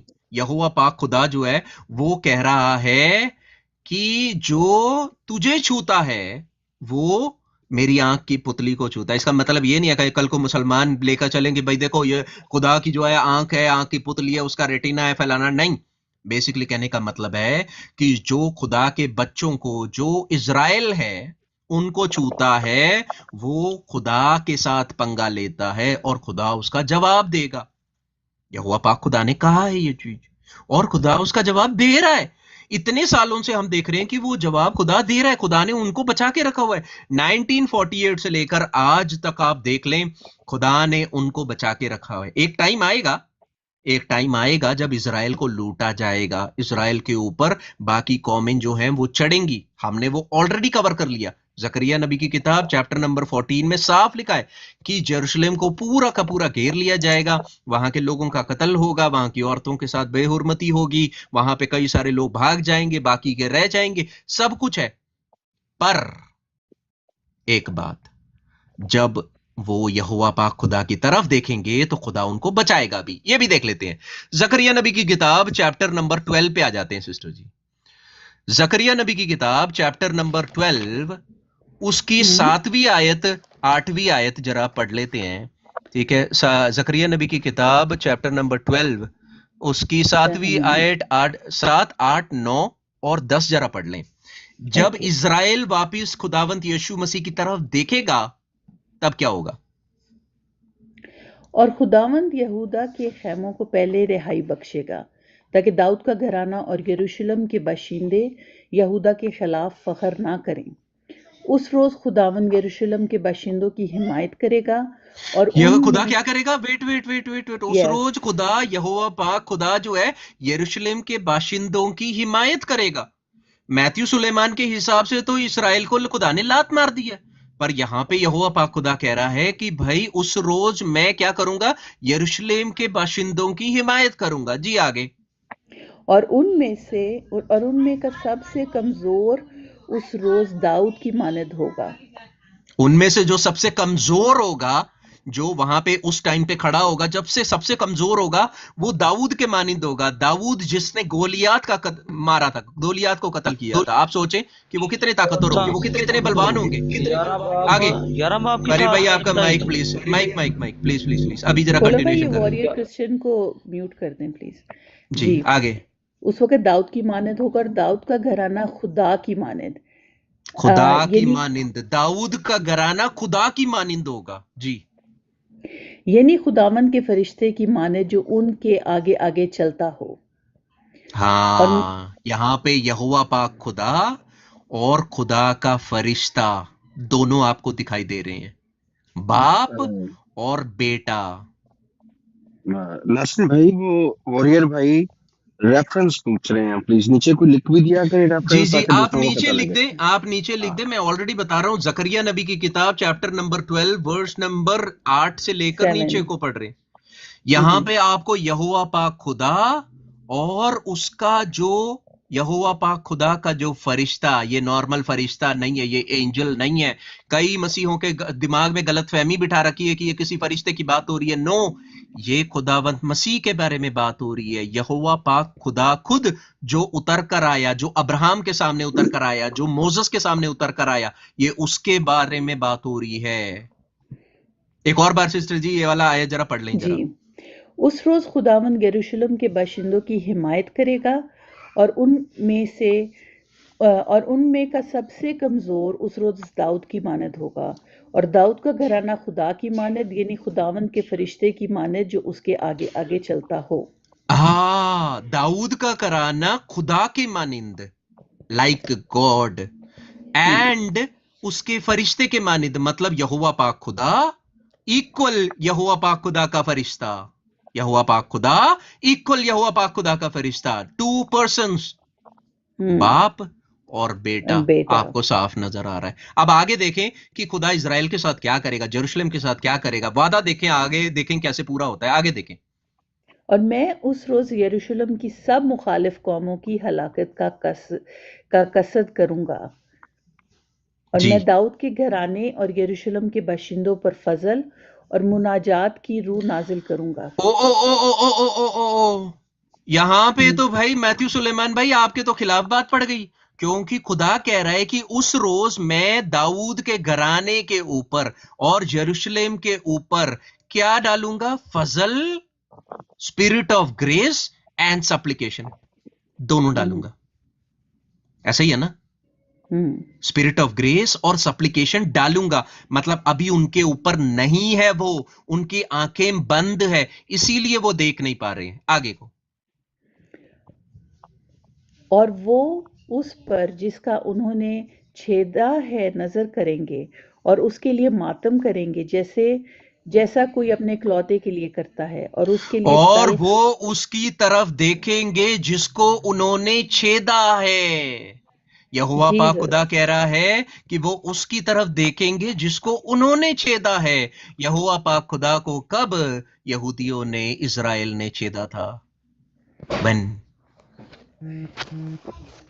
क्रूस की बात हो रही है यहां पे, क्रूसिफिकेशन की बात हो रही है यहाँ पे, खुदावंद मसीह के बारे में बात हो रही है यहाँ पे, यीशु मसीह की सलीबी मौत के बारे में बात हो रही है यहाँ पे, कि खुदा जब उनके ऊपर फजल की जो रूह जो है वो डालेगा, जब वो सप्लिकेशन की रूह जब डालेगा, तब उनको समझ में आएगा कि भैया अब तो हम फंस गए हैं, रास्ता कोई नहीं है। तो उनको याद आएगा कि यहोवा पाक खुदा जो दुनिया में उतर कर आया वो यीशु मसीह था, उसके हाथों को हमने छेदा था, उसकी तरफ वो आंखें उठाकर देखेंगे, तब खुदा क्या करेगा, आगे लिखा है जी। जी, जैसा कोई अपने इकलौते के लिए करता है और उसके लिए तल्ख काम होंगे जैसे कोई अपने पलौठे के लिए होता है। हाँ, तो वो जैसे इकलौते के लिए, जैसे पहलौठे के लिए लोग रोते हैं, वैसे वो रोएंगे। ये बाइबल कह रहा है, उनका निजात का टाइम आने वाला है, बाइबल कह रहा है। आपके हिसाब से मैथ्यू सुलेमान भाई, उनका तो निजात हो ही नहीं सकता, वो तो लानती कौम है, उस कौम के साथ तो चलना ही नहीं चाहिए। उस कौम की तो आपने मुखालफत करनी ही नहीं है, आपने उनको सपोर्ट ही नहीं करना है। पर बाइबल तो कह रहा है कि भाई खुदा जो है उसने तो उसको प्यार किया है, खुदा जो है वो तो वापस आएगा उनकी तरफ। तो ये कैसे साथ में चलेगा, ये दोनों चीजें साथ में नहीं चल सकती। तो प्लीज ये चीज जो है वो बिल्कुल गलत है।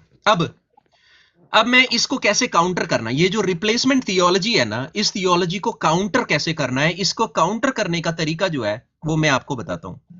रिप्लेसमेंट थियोलॉजी जो है इसको काउंटर किया गया था पहली बार, और रिप्लेसमेंट थियोलॉजी का मसला जो है वो क्या हुआ। यहूदी जो है वो, आपको पता है कि हिटलर के टाइम पीरियड में कम से कम 6 मिलियन से 7 मिलियन लोगों को, यहूदियों का कत्ल हुआ। एंटीसेमिटिज्म का जो नफरत जो मसीहों के दिल में बैठ गई थी, जो हिटलर ने उसका इस्तेमाल किया मुसलमानों के साथ मिलकर, जो आयतुल्ला जो जो यरूशलेम का जो ग्रैंड मुफ्ती था उसके साथ मिलकर जब उसने कत्ल करवाया यहूदियों का, इससे बड़ा नुकसान हुआ। तो चर्च ने इसके बारे में सोचा, चर्च ने सोचा कि भाई ये गलत है, एक्चुअली ये हम जो समझ रहे हैं ये ऐसा नहीं है। खुदा का वादा जो है वो खुदा ने उनके साथ किया हुआ है। अब्राहम के साथ जो वादा था वो हमने देख लिया, दाऊद के साथ जो वादा है उसको भी देख लेते हैं। जरा 2 सैमुअल चैप्टर नंबर 7 की तरफ जरा चलते हैं सिस्टर जी। 2 सैमुअल चैप्टर नंबर 7 में खुदा जो है वो दाऊद के साथ भी वादा कर रहा है। खुदा ने अब्राहम के साथ तो वादा किया ही किया, अब दाऊद के साथ खुदा जो है वो क्या वादा कर रहा है, जरा ये भी देख लेते हैं। 2 सैमुअल चैप्टर नंबर 7 में खुदा जो है वो वादा कर रहा है, वो वादा जरा देख लेते हैं, ठीक है। उसका अगर आप 2 सैमुअल चैप्टर नंबर 7 उसका अगर आप 5 से लेकर नीचे को पढ़ें जरा सिस्टर। ओके। जा और मेरे बंदा दाऊद से कह, क्योंकि खुदावन यूं फरमाता है कि क्या तू मेरे रहने के लिए एक घर बनाएगा, क्योंकि जब से मैं बनी इसराइल को मिस्र से निकाल लाया आज के दिन तक किसी घर में नहीं रहा, बल्कि खैमा और मस्कन में फिरता रहा हूँ। और जहाँ जहाँ मैं सब बनी इसराइल के साथ फिरता रहा, क्या मैंने कहीं किसी इसराइली कबीले से जिससे मैंने हुक्म किया कि मेरी कौम इज़राइल की गलाबानी करो, ये कहा कि तुमने मेरे लिए देवदार की लकड़ियों का घर क्यों नहीं बनाया?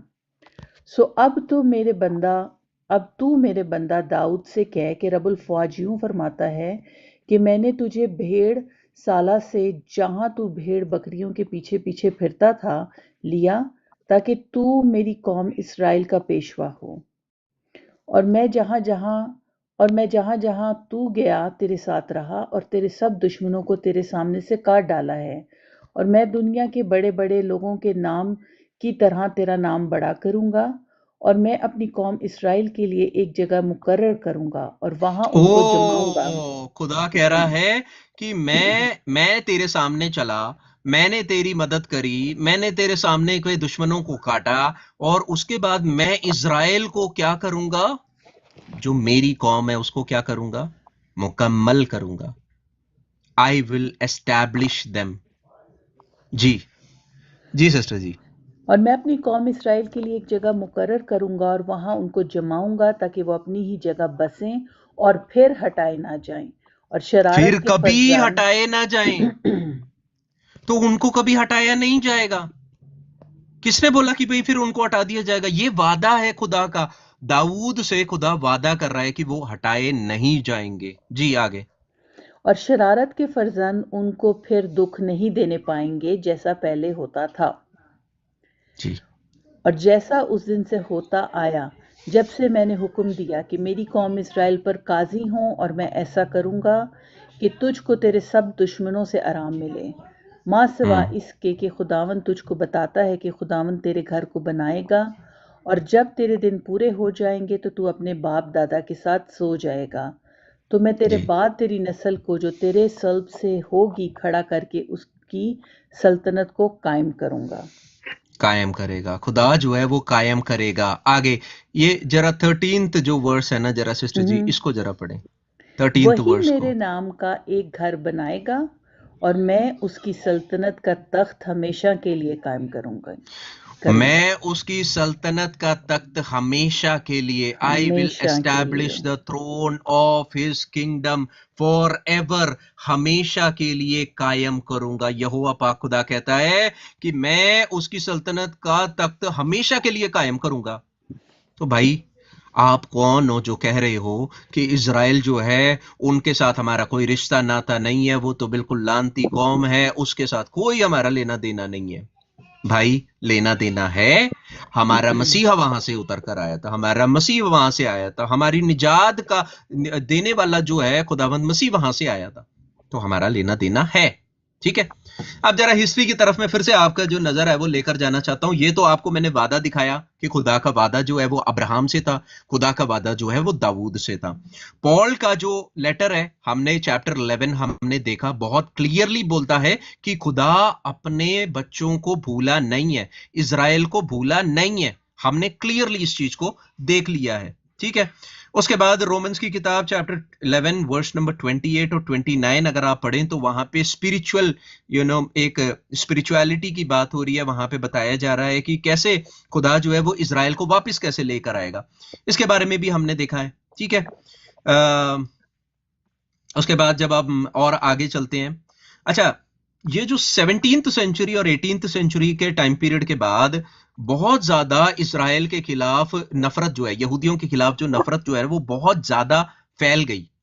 पर इसके बाद ये जो डिस्पेंसेशन थियोलॉजी का मतलब है कि खुदा के लिए यूनिवर्सली इज़राइल ऐसे कौम है और हमेशा रहेगी, और खुदा का जो स्पिरिचुअल जो इज़राइल है, जो स्पिरिचुअल जो चर्च है वो खुदा की कलीसिया है।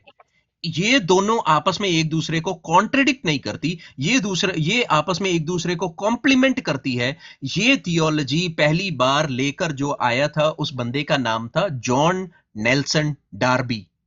जॉन नेल्सन डार्बी और प्लाईमाउथ ब्रदरन, दो लोग हैं, जॉन नेल्सन डार्बी और प्लाईमाउथ ब्रदरन। ये मसीही लोग हैं, इन्होंने बकायदा देखा, स्टडी किया, सोशियो पॉलिटिकल सिचुएशन को स्टडी किया, कैसे यहूदियों के खिलाफ नफरत को स्टडी किया, और उसके बाद उन्होंने समझा कि नहीं भाई, क्रिश्चियंस का ये फर्ज बनता है कि इज़राइल का साथ देना है। और उन्होंने इस थियोलॉजी को लेकर आए जिसको हम डिस्पेंसेशनलिस्ट या डिस्पेंसेशन थियोलॉजी या डिस्पेंसेशनलिज्म को हम कहते हैं, जिसमें खुदा की कलीसिया है जो उसका स्पिरिचुअल बॉडी ऑफ क्राइस्ट है, वो उसके साथ खुदा का वादा है, उस वादे को खुदा पूरा करता है। और उसके बाद आप देखते हैं कि खुदा जो है वो इज़राइल के साथ जो फिजिकल बॉडी है, जो फिजिकल जो इज़राइल है, जो आदम की, जो अब्राहम की नस्ल से, या जो इसहाक याकूब और उसके बाद जो 12 कबीले हैं उनकी नस्ल से जो हैं, उनके बारे में भी खुदा का वादा जो है वो बिल्कुल क्लियर है।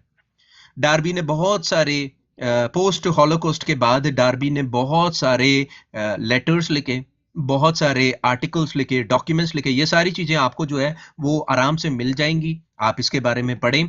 ठीक है, और मैं ये भी बता दूं, ठीक है, जो सेकंड वेटिकन काउंसिल है, सेकंड वेटिकन काउंसिल जो रोमन कैथोलिक चर्च का जो सेकंड वेटिकन काउंसिल था 1962 टू 1965 के टाइम पीरियड में, जिसको डिक्लेरेशन ऑफ नोस्ट्रा एटे कहते हैं, declaration on relation of the church to non Christian religions.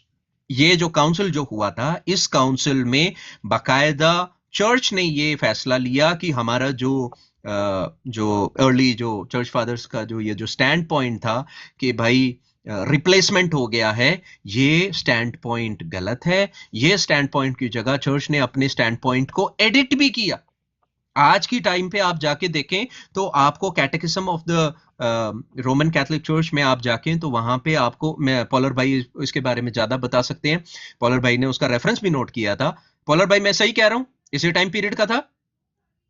जी जी बिल्कुल, इसके बाद लेटर उन्होंने अपनी पोजीशन को वाज़ेह किया, उसमें पोजीशन को चेंज करा गया, चेंज किया है जी। ठीक है। और बता देता हूं, ये भी बता देता हूं कि कैसे हुआ। Subsequently the Catholic document and the PayPal statement by pope John Paul second and pope Benedict the 16th, इन दोनों पोप्स ने अपना स्टैंड पॉइंट क्लियर किया था कि भाई इजराइल जो है, चर्च ने इजराइल को रिप्लेस नहीं किया, it's not like that.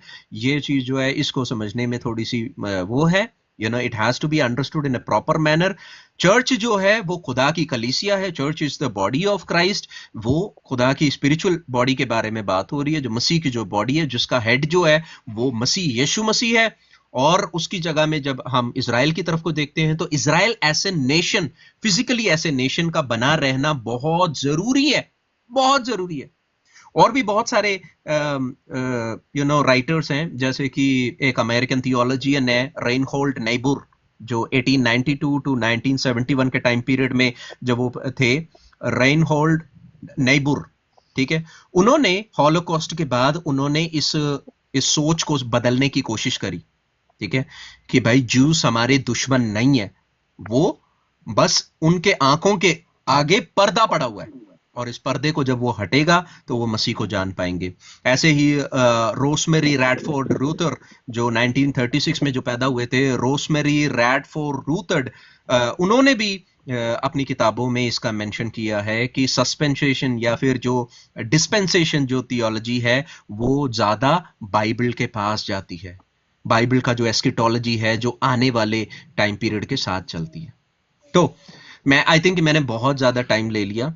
Actually मुझे एक और ऑडियो सुनाना था, वो ऑडियो और आप देखेंगे ना, उस ऑडियो से आपको पता चलेगा कि मैथ्यू सुलेमान की जो नफरत है वो किस हद तक है कि उस बंदे ने यहां तक बोल दिया, ठीक है, यहां तक बोल दिया कि ईसा जो है, खुदावंत यीशु मसीह और ईसा जो है वो सेम है। देखिए मैं वो भी जरा आपको सुनाता हूँ। वीडियो के जवाब में है जो रोमियो का चैप्टर खान शायद कोई जी, रोमन भाई आप सवाल लिख लें और बाद में जी जी आप पूछ लेना, मैं बता दूंगा। रोमन चैप्टर 11 हमने दिया, रोमन चैप्टर 11, ठीक है। अच्छा, मैं एक और ऑडियो आपके सामने दिखाना चाहता हूं, मैथ्यू सुलेमान भाई की बुज्जली, जो उनकी बुज्जली है ना, why I am calling him a coward, मैं मैथ्यू सुलेमान को कावर्ड क्यों कहता हूं, इस वीडियो की वजह से। एक बंदे ने वीडियो बनाई, फराज खान शायद कोई है टिकटॉकर, उसने बनाई थी। पाकिस्तान में बैठे हज़रत ईसा के मानने वाले ईसाई, जो हमारी कम्युनिटी हमारे पाकिस्तान का हिस्सा है, उन्होंने आजकल सर उठाया हुआ है, इसराइल को हर जगह डिफेंड कर रहे हैं और इसराइल की सपोर्ट में पोस्टें कमेंट्स वगैरह करते जा रहे हो। सारा ये आप लोगों के लिए इंतहाई शराफत से, इंतहाई पीसफुल अमन के माहौल में एक पैगाम जारी कर रहा हूँ, और हुकूमत पाकिस्तान से भी, कि भले हम आपको मजहबी तौर पे कभी नहीं बोलेंगे कि आप इब्राहिमिक को सपोर्ट ना करो, मूसा की कौम को सपोर्ट ना करो और हमें सपोर्ट करो, वो आपका अपना अकीदा। मजहबी तौर पे आप उनको सपोर्ट करो, उनको तस्लीम करो या जो मर्जी करो, लेकिन एज अ पाकिस्तानी हमारी नजर में इसराइल का वजूद ही नहीं। हमारे फाउंडर कायद आज़म मोहम्मद, ये बंदा धमकी दे रहा है। मैथ्यू सुलेमान जो है वो लिटरली मैं बोलूं तो पूंछ को अपने पैरों के बीच में दबा के जवाब मैथ्यू सुलेमान का आप सुनना, वो बुज्जली के साथ जवाब दे रहे हैं, बुज्जली के साथ, बिल्कुल बुज्जली के साथ जो है वो जवाब उनका आता है। ये बंदा साफ धमकी दे रहा है कि मसीहों के घर पे घुसकर मैं क्या करूंगा, मसीहों को मारूंगा, पीटूंगा, उनका कत्ल तक मैं कर दूंगा। ये बंदा धमकी दे रहा है। जवाब आप सुनना। पॉलर भाई आप कुछ कहना चाह रहे थे? No it was a mistake. अच्छा जी जी आगे देखें जरा, ये बंदा धमकी दे रहा है और मैथ्यू सुलेमान जो है वो जवाब देखना क्या देता है। जनाने और हमारे आईने पाकिस्तान में इसराइल है ही नहीं, तो यहाँ बैठ के, इस पाकिस्तान में बैठ के, बेशक आपका ताल्लुक मुस्लिम हो या जो भी होगा, वो इस टाइम सरासर आइन की खिलाफ वर्जी कर रहा है। हम पाकिस्तानी अगर वहां नहीं पहुंच सकते ना, यहाँ आप लोगों के घरों तक बड़ी आसानी से पहुंच जाएंगे। ये बोल रहा है हम पाकिस्तानी वहां नहीं पहुंच सकते तो भाई हम यहाँ पे आके तुम्हारे घरों के अंदर आएंगे। ये जो है ये साफ धमकियां दे रहा है। ये बुज्जल ये बुत परस्त मुसलमान जो काले पत्थर की इबादत करता है, काले पत्थर की चुम्मियां लेता है, जो झूठे नबी मोहम्मद को मानता है, जो 9 साल की बच्ची को बिस्तर पर ले जाता था, जो अपनी नौकरानी के साथ हमबिस्तरी करता था, जो औरतों की अंडरवेयर लाल चड्डियां चुराता था, सूरा इमरान आयत नंबर 161 के हिसाब से, जो 9 साल की बच्ची के साथ मुबाशरत करता था, उस झूठे नबी को मानने वाला यह बंदा क्रिश्चियंस को धमकी दे रहा है। और मैथ्यू सुलेमान का जवाब आप सुनना जरा। तो इस आग से मत खेलो, ये आग है जो आप लोगों को चलाएगी, बाद में आप लोगों की चीखें आसमानों तक जाएंगी कि पाकिस्तान में एक्सट्रीमिस्ट हैं, या फिर मतलब ईसाइयों की जिंदगी ऐसी होगी। ऐसा बोल रहे हैं कि चीखें आसमानों तक जाएगी। वैसे बड़ा मसीहों का तुमने बड़ा वो करा हुआ है भाई, वैसे ही तुमने मसीहों का बेड़ा गर्क किया हुआ है। पाकिस्तान में तुमने मसीहों की क्या हाल बना रखा है ये तो हमें पता ही है, ठीक है ना। तुम्हारे नबी ने भी ये गंदी हरकतें करी थी, तुम्हारा कुरान ये गंदी हरकतें और ये नफरतें सिखाता है, ठीक है। तो तुमने बड़ा मसीहों के साथ ये किया हुआ जो तू हमें धमकी दे रहा है, ठीक है ना। आगे इनकी जिंदगी वैसी होगी, हम नहीं चाहते आप हमारे पाकिस्तानी भाई। इस टाइम सबसे अहम किरदार गवर्नमेंट के, मेरे पास सबके स्क्रीनशॉट पड़े हैं, सबकी आईडीज पड़ी हैं, बहुत से लोगों की लोकेशनें पड़ी हैं। अगर एफआईआर मेरे से मांगता है मैं लाजमी उनसे शेयर। बोल रहा है मेरे पास लोकेशंस पड़ी है, आईडीज पड़ी है और स्क्रीनशॉट पड़ा हुआ है। अगर मुझे पता नहीं आईएसआईएस या कौन से ये अपने गवर्नमेंट ऑर्गेनाइजेशन के नाम बता रहा है, एफआईएस जो है, उनको मैं ये शेयर करूंगा। बेसिकली कहना चाह रहा है कि अगर इजराइल का अगर आप सपोर्ट करता है कोई बंदा पाकिस्तान में बैठ के, तो उसके घर में चढ़कर, क्योंकि ये हमारे सामने आके डिबेट तो कर नहीं सकते, क्योंकि इनका नबी जो है वो झूठा नबी था, उसके कपड़े हम फाड़ देंगे। 9 साल की बच्ची को बिस्तर पर ले जाने वाला, उसकी टांगे खोलने वाला इनका नबी है। सही अल बुखारी हदीस नंबर 5133 में, सही अल बुखारी 5134 में, सुनन अबू दाऊद हदीस नंबर 2121 में इनका नबी जो छोटी बच्चियों के साथ गंदी हरकतें करता था आयशा के साथ, उसको ये डिफेंड तो कर नहीं सकते। तो अब ये धमकी पे आ गया है। अब मैथ्यू सुलेमान जो है, इसको जवाब देना चाहिए था मैथ्यू सुलेमान को। मैथ्यू सुलेमान बोलता है कि भाई मैं तो इजराइल की मुखालफत करता हूं, हम तो मानते ही नहीं, हमारे मसीह कौम जो मानती ही नहीं है। देखें आगे। और मैं हुकूमत से बहुत ही, ये मेरा पैगाम हुकूमत तक पहुंचाने में मेरी मदद करें ताकि हमारे इस मुल्क में मजीद इंतशार ना हो। मैं बहुत ही हुकूमत से पुरसुकून माहौल में दरख्वास्त करूंगा कि कानून बाद में अगर कोई अपने हाथ में लेता, उससे पहले आप अपना जो कानून पे अमल दरामद है वो करवाएं। एज अ पाकिस्तान बोल रहा है कानून पहले अपने हाथ में लेने से पहले आप काम कर लो। बेसिकली धमकी दे रहा है कि भैया हमारे बीच में ऐसे मुसलमान हैं, ऐसे मोहम्मद को मानने वाले मुसलमान हैं, जो मोहम्मद जो गंदी हरकतें करता था वो हम भी कर सकते हैं। मसीहों के घर पे जाकर उनकी बहू बेटियों को लूट सकते हैं, उनके घर पे जाकर हम क्या कर सकते हैं, ये सारे काम कर सकते हैं, ठीक है। तो जब तक कानून को बंदा कोई हाथ में ना ले ले, उससे पहले तुम ये कर लो, तुम देख लो भाई, नहीं तो हम ये काम कर लेंगे। आगे। गवर्नमेंट ऑफिशियल पाकिस्तान के आइन की खिलाफवर्जी कर रही है लोग। मेरे से एफआईआर अगर मांगती तो मैं उनकी स्क्रीनशॉट लोकेशन जो मेरे पास है सब कुछ मैं शेयर करूंगा। नहीं तो बाद में कोई पाकिस्तानियों से ये गिला ना करे कि आप लोगों ने जी किसी ईसाई के साथ एक्सट्रीमिस्ट फंड किया, या फिर लिबरल भी बड़े आ जाते हैं, ये क्या नाम है, सहरबानों जैसे भी बड़े बचाने आ जाते हैं कि इसने नहीं, ऐसा नहीं है, ऐसा नहीं है।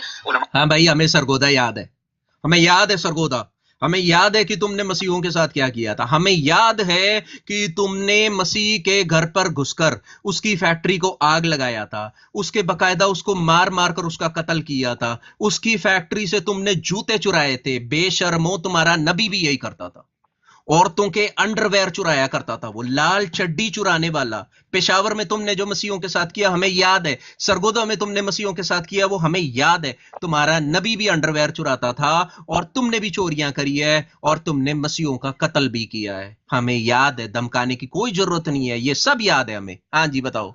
को टारगेट करना शुरू कर देते हैं। उलमा ही इस टाइम दीन के मुहाफिज है, बाकी कौन है? तुम लोग उठ के बोलते हो, तुम लोगों को तो पता ही नहीं है कि 295 से आगे पीछे ऐसे वैसे वाकयात में है क्या। तो मेरी बारहा हुकूमत से गुजारिश है कि कल को कोई उठ के कानून अपने हाथ में ले, इससे पहले कानून हरकत में आ जाए। ऐसे लोगों को लगाम डालें जो पाकिस्तान में रहते हुए, पाकिस्तान का खाते हुए सर उठा रहे हैं और पाकिस्तान के आइन की खिलाफवर्जी कर रहे हैं। तो ये मेरा पैगाम था। और उस वीडियो में उसने कहा कि पाकिस्तान में नाज़रीन भाई, इससे पहले कि आप इसको प्ले करें जी, it's a clear cut full of threats, ठीक है। उसको रिपोर्ट करने की बजाय पूरी वीडियो में दैट वाज जस्ट थ्रेट। और अब देखते हैं उनको कैसे डरते हुए जवाब दिया।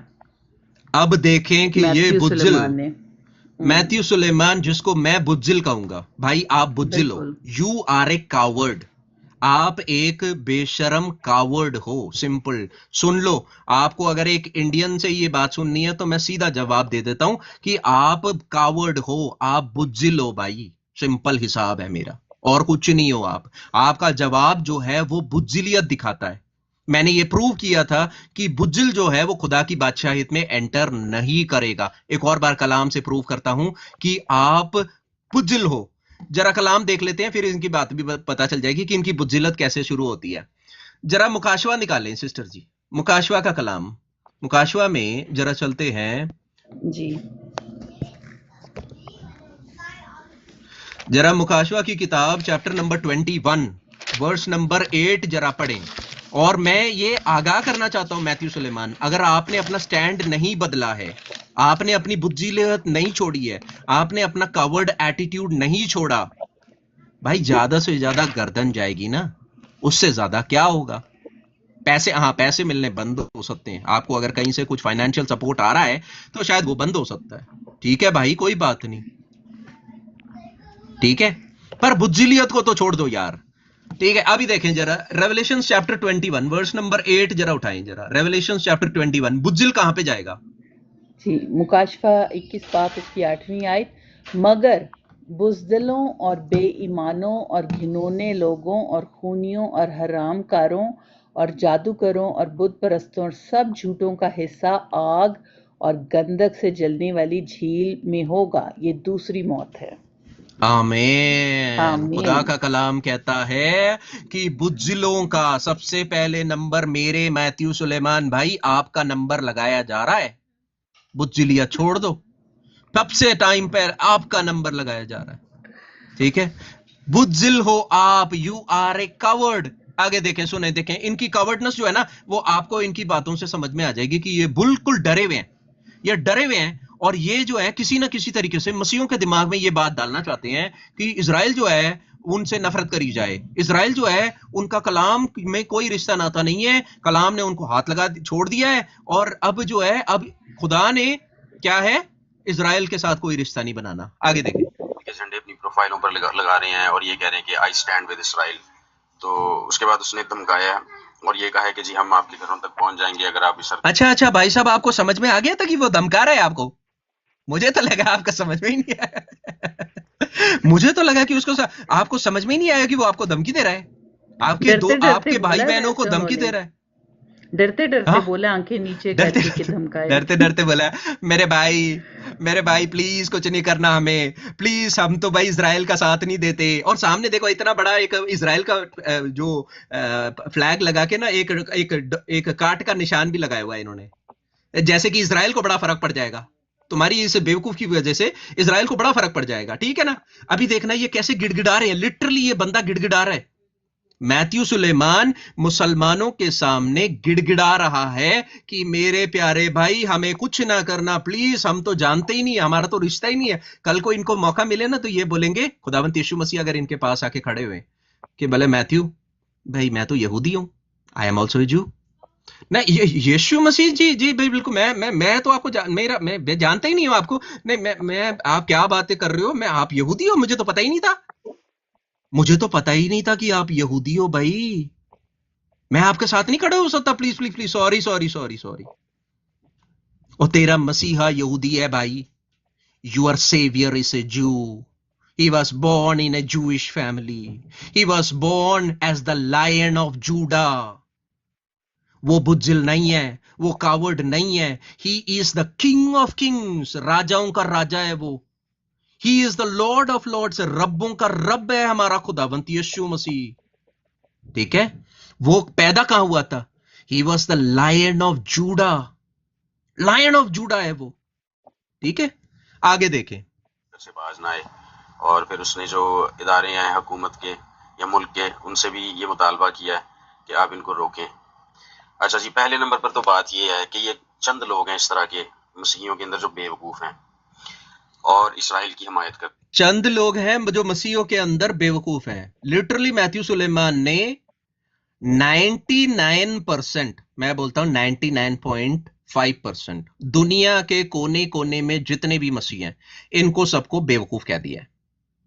क्योंकि जितने भी मसीह हैं, मेजॉरिटी जितने भी मसीहों को मैं जानता हूं, इंडिया में हो गया, इवन पाकिस्तान में हो गया, इवन आप यूएसए में हो गया, ऑस्ट्रेलिया हो गया, कनाडा हो गया, यूरोप का हो गया, मेजॉरिटी सारे मसीही जो हैं वो क्या करते हैं? इजराइल के साथ खड़े हैं। इजराइल ऐसे कॉम, ऐसे पॉलिटिकल स्टेटमेंट उनका इजराइल के साथ खड़े होना, वो दे आर विथ इजराइल। ठीक है, अभी ये बंदा ना झूठ भी बोलेगा, ओ भाई फिलिस्तीनियों के बच्चों को मार रहा है इजराइल, फिलिस्तीनियों के बच्चों को इजराइल मार रहा है, इजराइल तो बड़ा। अरे मेरे भाई, अक्टूबर 7 तारीख को आप भूल गए? अभी देखना ये आगे को झूठ कैसे बोलते हैं। मैंने इस मौजू पर 20 वीडियोस बनाई हैं, जिसमें मैंने जो मजहबी लिटरेचर है उससे भाई जितनी भी आपने वीडियोस बनाई, और वीडियो का कोई तुक नहीं है, कोई सर पैर नहीं है, कोई नॉलेज वाली बात नहीं है। आपने हिस्टोरिकल कोई एविडेंस देके बातें नहीं करी है, मैंने हिस्टोरिकल एविडेंस देके बात करी है। मैंने आपको समझाया है कि कैसे early first second third century में ये जो रिप्लेसमेंट थियरी जो फैलाई गई, जिसकी वजह से यहूदियों के खिलाफ नफरत जो है वो यूरोप में फैली, और जिसकी वजह से हॉलोकॉस्ट के बाद 7 मिलियन से ज्यादा यहूदी मारे गए, और जिसकी बाद 1969 1970 के टाइम पीरियड में किस तरीके से चर्च ने ऑल अक्रॉस डिनोमिनेशंस, वो बैप्टिस्ट हो, इवेंजेलिकल हो, पेंटिकॉस्टल हो, रोमन कैथलिक हो, ऑर्थोडॉक्स हो, प्रेस्बिटेरियन हो, कॉप्टिक ऑर्थोडॉक्स हो, जितने, इन्होंने अपने स्टैंड को बदला है। आपने 20 वीडियो बनाई होगी, पर उससे मसीहत का कोई फायदा नहीं हुआ, क्योंकि आप बुज्जिल हो, आप कावर्ड हो। ये साबित किया है कि इसराइल जो है, जो यहूदी हैं, मौजूदा यहूदी जो हैं, ये शैतान की जमात है, ये अबलीस के फरजंद हैं। मौजूदा यहूदी है, वो शैतान की जमात है। इनके लफ्ज आप देखना, ये आपके दिमाग में जहर कैसे डाल रहे हैं। नाज भाई को प्रूव नहीं दिया उन्होंने, क्यों कुछ वो नहीं। शैतान की जमात है भाई, क्यों? ये आपके दिल में जहर डालने की कोशिश कर रहा है। मसीहों, ध्यान रखो इस चीज का। This man is trying to put in poison into your mind. आपके दिल में जहर घुसा रहा है ये बातें कर कर कि वो शैतान की जमात है। प्रूव कर भाई, प्रूव। मैं यहूदियों को जानता हूं, there are Messianic Jews that are there. मैं उनसे मिलता हूं, बात करता हूं। They are more into the coming of the Jesus Christ. यीशु मसीह के दूसरे फिर से आने के लिए वो वेट कर रहे हैं। They are waiting for it.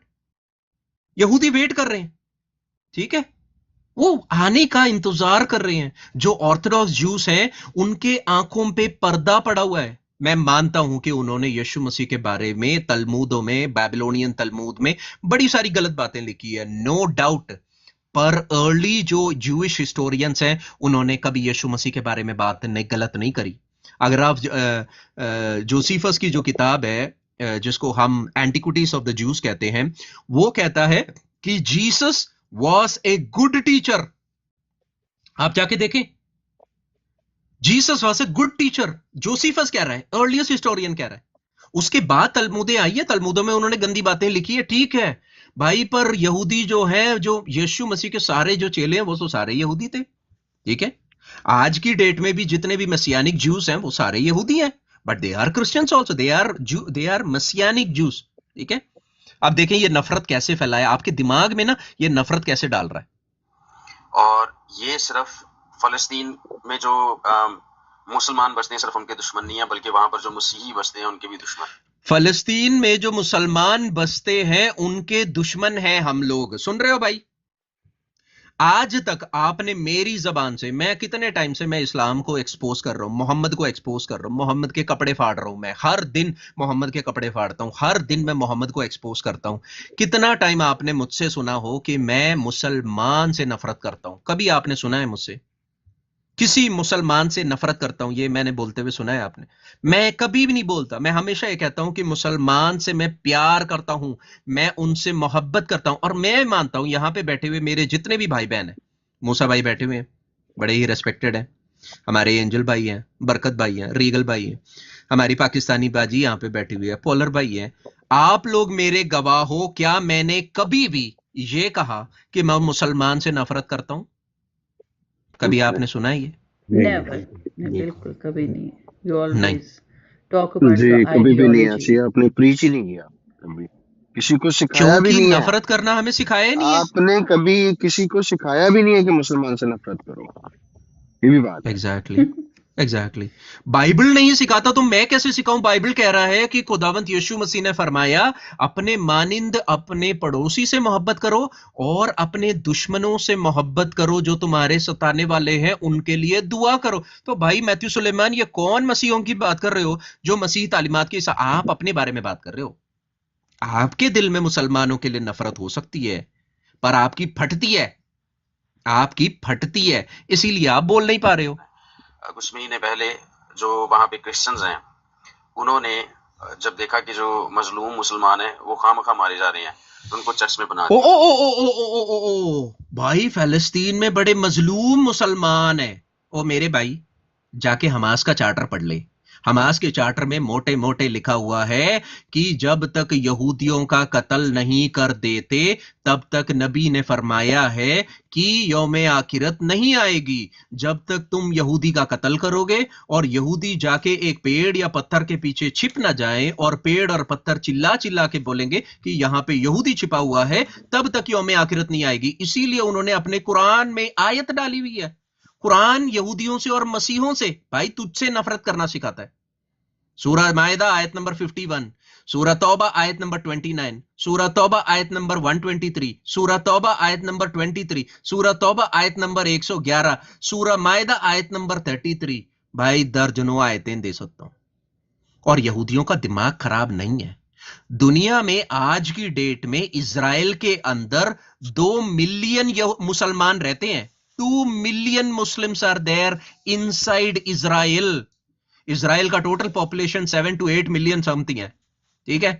अगर आप उठा के देखें उसमें से 2 मिलियन मेरे प्यारे भाई, अगर मेरे नंबर सही हैं, ठीक है, तो जाके चेक करना, 2 मिलियन तो वहां पे मुसलमान रह रहे हैं, वो आईडीएफ में है। दुनिया में कौन सा इस्लामी देश है, 50 से ज्यादा इस्लामी देश है, कौन सा इस्लामी देश है जहां पे मसीही जो है वो फ्रीडम के साथ वो खुदावंद मसीह के कलाम को ओपनली बोल सकता है, गॉस्पेल को शेयर कर सकता है? कोई एक इस्लामी देश का नाम बताओ मुझे। कौन सा इस्लामी देश है जहां पे यहूदी जो है वो आज जिंदगी बिता रहे हैं? कौन सा इस्लामी देश है जहां पे यहूदी जो है वो इलेक्शन में लड़ सकते हैं? कोई नहीं, एक भी नहीं।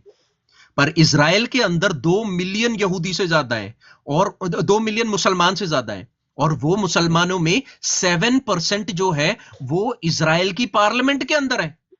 7% अरब मुस्लिम्स इजराइल के पार्लियामेंट के अंदर है। मैं तो बोलता हूं कि एक्चुअली वो बड़ा खतरनाक बात है, खतरनाक है, नहीं करना चाहिए उनको, पर मुसलमान पार्लियामेंट के अंदर है। ओ भाई क्या बातें कर रहे हो तुम? आगे देखो। इन्होंने यहूदियों ने क्या किया, चर्चों के ऊपर भी बम मार दिए। और इसके यहूदियों ने क्या किया? चर्चों के ऊपर बम मार दिए। ओ मेरे प्यारे भाई, आईडीएफ का जाके सीखो। आईडीएफ कहीं पे बम मारता है उससे पहले बताता है कि भाई हम यहां पे बम मारने वाले हैं, वार्निंग देता है, लीफलेट्स बेचता है, पेपर फेंकता है, बताता है कि यहां पे हम बम मारने वाले हैं। क्यों? क्योंकि तुम्हारे मस्जिद के नीचे, तुम्हारे चर्च के नीचे इस दहशतगर्दों के टनल्स हैं, समझ रही हो? उसमें चर्च भी आता है, उसके नीचे उन्होंने टनल्स बनाए हुए हैं दहशतगर्दों ने, तो भाई ऑब्वियसली वो तबाह होगा। उसमें मस्जिद भी आ रहे हैं, तो ऑब्वियसली जब उन्होंने दहशतगर्दों को मारना है, टनल्स को जब तोड़ना है, तो वो करेंगे ही ना। उससे पहले वो वार्निंग तो दे रहे हैं कि भाई तुम वहां से निकल जाओ। ऐसा थोड़ी है कि भाई सीधा आके फोड़ दिया, नहीं, ऐसा नहीं है। मेरे प्यारे भाई जाके सीखो कुछ। आप जो है सच्चाई को जानते हुए भी सच के खिलाफ बात कर रहे हो। आगे ऊपर भी मैंने तब बात की थी। और होता यह है कि जब भी मैं यहूदियों की मुखालफत नहीं कहूंगा मैं, क्योंकि उनका हकीकी चेहरा जो है वो दिखाना जरूरी है, और जब भी मैं हकीकी चेहरा उनका दिखाता हूँ, तो ये जो चंद बेवकूफ लोग हैं क्रिश्चियनों में, ये आकर जो है वो गाली गलौज मेरे साथ भी कर। भाई चंद बेवकूफ क्रिश्चियनों में नहीं है भाई, आप बेवकूफ हैं। मेरे हिसाब से आप बेवकूफ हैं क्योंकि आप कलाम के खिलाफ खड़े हैं। जो कलाम के खिलाफ खड़ा है वो बेवकूफ है।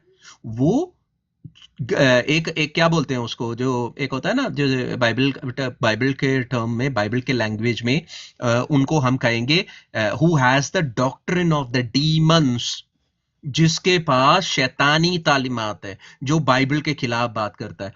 आप उनमें से आ रहे हैं अभी। प्लीज आप इसमें से रिपेंट करें, वापिस आए। आपकी जो गलत बातें जो आप लोगों को सिखा रहे हो, इससे आप सॉरी बोले, सिंपल है।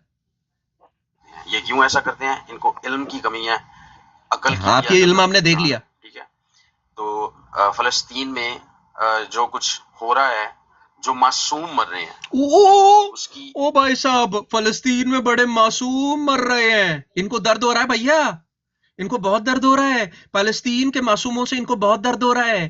पर अक्टूबर 7 तारीख को जो बेगुनाह लोग अपने घर के अंदर सो रहे थे, अपने घर के अंदर थे, जो बेगुनाह लोग जो योम किपोर का अपना जो फेस्टिवल को मना रहे थे, उनके घर में आके 1500 से 2000 यहूदियों का कत्ल कर कर, उनके बच्चों को उनके सामने जिंदा जलाकर, उनकी औरतों को बेहुरमत कर कर, उनकी औरतों के साथ जिना कर कर, उनके आंखों के सामने उनकी औरतों के साथ जिना करने वाले ये पैलेस्टीन के मुसलमान इन भाई साहब के हिसाब से बेगुनाह है, बेगुनाह है। दे आर उन्होंने कोई गलती नहीं करी है, उनकी कोई गलती नहीं है भाई। गलती किसकी है? गलती इजराइल की है, जो वापस अपना हमला कर रहा है, वापस अपने लोगों को लेकर आना चाहता है, हॉस्टेजेस को बचाकर लेकर आना चाह रहा है। इजराइल कह रहा है कि भाई हमारे हॉस्टेजेस को वापस दे दो, वापस दे दो, वापस दे दो। वो वापस नहीं दे रहे, मार तो पड़ेगी ना भाई। तो तुम जंग में ऐसा ही होता है। इजराइल ने तो नहीं शुरू करी थी, अक्टूबर 7 तारीख इजराइल ने तो नहीं शुरू किया था। वहां से उड़ के पैराग्लाइडिंग में उतर कर आए थे, उतर के जब बंदूक नोवा फेस्टिवल में, जहां पे हजारों लोग 5-6 हजार 10,000 लोग जब वहां पे नोवा फेस्टिवल में थे, तो वहां पे उनके खोपड़ियों में गोलियां क्यों मारी? ये आपको याद नहीं आया था? तब आप भूल गए थे? आगे मैंने हमेशा मजम्मत किया है, और जो मेरे हल्का है बाप के जितने लोग हैं उन्होंने भी मजम्मत किया है, और इसी के साथ साथ जो यहूदियों ने मजालिम ढाए हैं दुनिया के ऊपर, उनकी भी हमेशा मजम्मत करता हूं मैं। और हम कोई नहीं स्टैंड करते इसराइल के साथ। ओ, हत्ता कि ओ, जो ये इनके भाई अपने लिए बोल ले भाई, तू अपने लिए बोल ले कि तू स्टैंड नहीं करता, तू स्टैंड नहीं करता होगा, पर मसीहों को उसमें साथ में मत जोड़, सारे मसीहों को लेकर मत आ।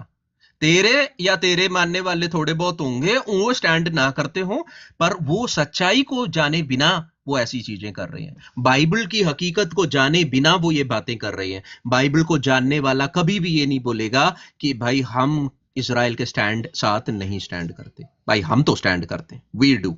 ठीक है, सितारा बना। मैंने तो मुतादिद बार ये भी बता चुका हूँ कि ये सितारा जो है ये भी एक देवता का सितारा था। इसको वो अब इन्होंने दाऊद नबी का सितारा- अब ये सीधा ना उसमें जा रहे हैं, क्या बोलते हैं अपना, वो कॉन्स्पिरेसी थियरीज पे जा रहे हैं कि ये देवता का सितारा है, ये फलाना सितारा है, मैं इसको ये कर सकता हूँ, वो कर सकता हूँ। मेरे भाई प्लीज हवा में बातें ना बना, देवता का सितारा बना दो तुम उसको, ठीक है। हिस्टोरिकली उसमें कई सारी बातें हैं, हिस्टोरिकली उसमें बहुत सारी बातें आती है, पर तुम उसको जो है ना सीधा जाके देवता के सितारे बना रहे हो, किसी को कहीं यहाँ पे इबलीस का सितारा बना रहे हो, कुछ बना रहे हो, है अपना पॉइंट और नफरत को प्रूव करने के लिए आप ये बातें कर रहे हो, बस और कुछ नहीं। कहते हैं। हालांकि ये साबित नहीं किया जा सकता किसी किताब से कि दाऊद नबी का भी कोई सितारा था। तो चंद इस तरह के बेवकूफ लोगों की वजह से पूरी कौम को थ्रेट करने का कोई तुक कोई हमें पता आ जवाब रहा नहीं बनता। है, हमें अब ये देखो गिड़गिड़ाना शुरू है, पाकिस्तानी बाजी अब गिड़गिड़ाना शुरू करेंगे ये भाई साहब, अब ये गिड़गिड़ाना शुरू करेंगे। पॉलर भाई सुन रहे हैं आप? जी जी मैं सुन रहा हूँ उनको, बिल्कुल दूसरों को बेवकूफ कर रहे हैं, दूसरों को जो लोग बात करना चाह रहे हैं उनकी भी बात को वो समोदर करने की कोशिश कर रहे हैं। I don't know what is on his mind. उनके माइंड में वही है कि भाई मसीहों को, उनके दिमाग में ये नफरत डाली जाए, उनके दिमाग में ये सोच डाला जाए कि भाई इजराइल जो है उससे नफरत की जाए, बस और कोई रीजन नहीं है। बस आगे देखना आप। और ये कह रहे हैं कि चंद बेवकूफ क्रिश्चियन है, चंद बेवकूफ क्रिश्चियन फॉलो कर रहे हैं, सपोर्ट करते हैं। भाई आप पूरी दुनिया देखो, आप सिर्फ आपने बिल्कुल ठीक बोला नाजरीन भाई कि चंद आप जैसे बेवकूफ हैं मैथ्यू सुलेमान जो नहीं सपोर्ट करते। जी आप कंटिन्यू करें। जी बिल्कुल, मैं विद ऑल ड्यू रिस्पेक्ट मैं मैथ्यू सुलेमान भाई आपको कह रहा हूं कि बेवकूफ आप बन रहे हैं, जो कलाम को नहीं समझ रहे, जो हिस्ट्री को नहीं समझते हैं, जो बाइबल को नहीं समझते हैं, जो इजराइल की हिस्ट्री को नहीं समझ रहे, वो आप हैं और कोई नहीं। ये वीडियो बनाई है और ये कह रहा है कि जी हमें आपके घरों का पता है, हम घरों तक पहुंच जाएंगे। तो इसको चाहिए था कि इसने जो तहकीक किया कि कौन से लोग हैं ऐसे बेवकूफ लोग जो यहूदियों का झंडा लगा के और उनकी हिमायत में बयान दे रहे हैं। इसको चाहिए था थोड़ी और रिसर्च कर लेता और ये भी देख लेता कि जो ज्यादातर लोग हैं और लिटरली पता है बोल क्या रहा है कि हे मेरे भाई प्लीज हमें मत मार, प्लीज हमें मत मार भाई, हम डरते हैं, हमें डर लगता है, हमें बाइबल की सच्चाई बताने से हमें डर लगता है, प्लीज हमें मत मार। तू जरा जाके देख ले कि ये कौन मसीही हैं जो इजराइल के बारे में पॉजिटिवली बातें करते हैं। तू एक काम कर, उन मसीहों के घर पे घुस जा। यही मुझे समझ में आ रहा है, ऐसा ही है ना? बॉडी लैंग्वेज आप देखिए, आप बॉडी लैंग्वेज देखो, eyes, the way he is talking, उससे साफ नजर आ रहा है कितना कावर्डनेस है में बात करते हुए। कोई कॉन्फिडेंटली आप बिल्कुल ऐसे जैसे रहम की भीख मांग रहे हो। जी कंटिन्यू। बिल्कुल बिल्कुल बिल्कुल डरा हुआ है बंदा और कह रहा है कि वो मसीह जो बेवकूफ मसीह है, इनके हिसाब से वो बेवकूफ है, मेरे हिसाब से तो वो बहुत दिलेर है। Actually they are literally the warriors for the Bible, they are the warriors of Christ. वो दिलेर है। ये भाई साहब उनको दहशतगर्दों के हाथ में दे रहा है। आप समझ रहे हो?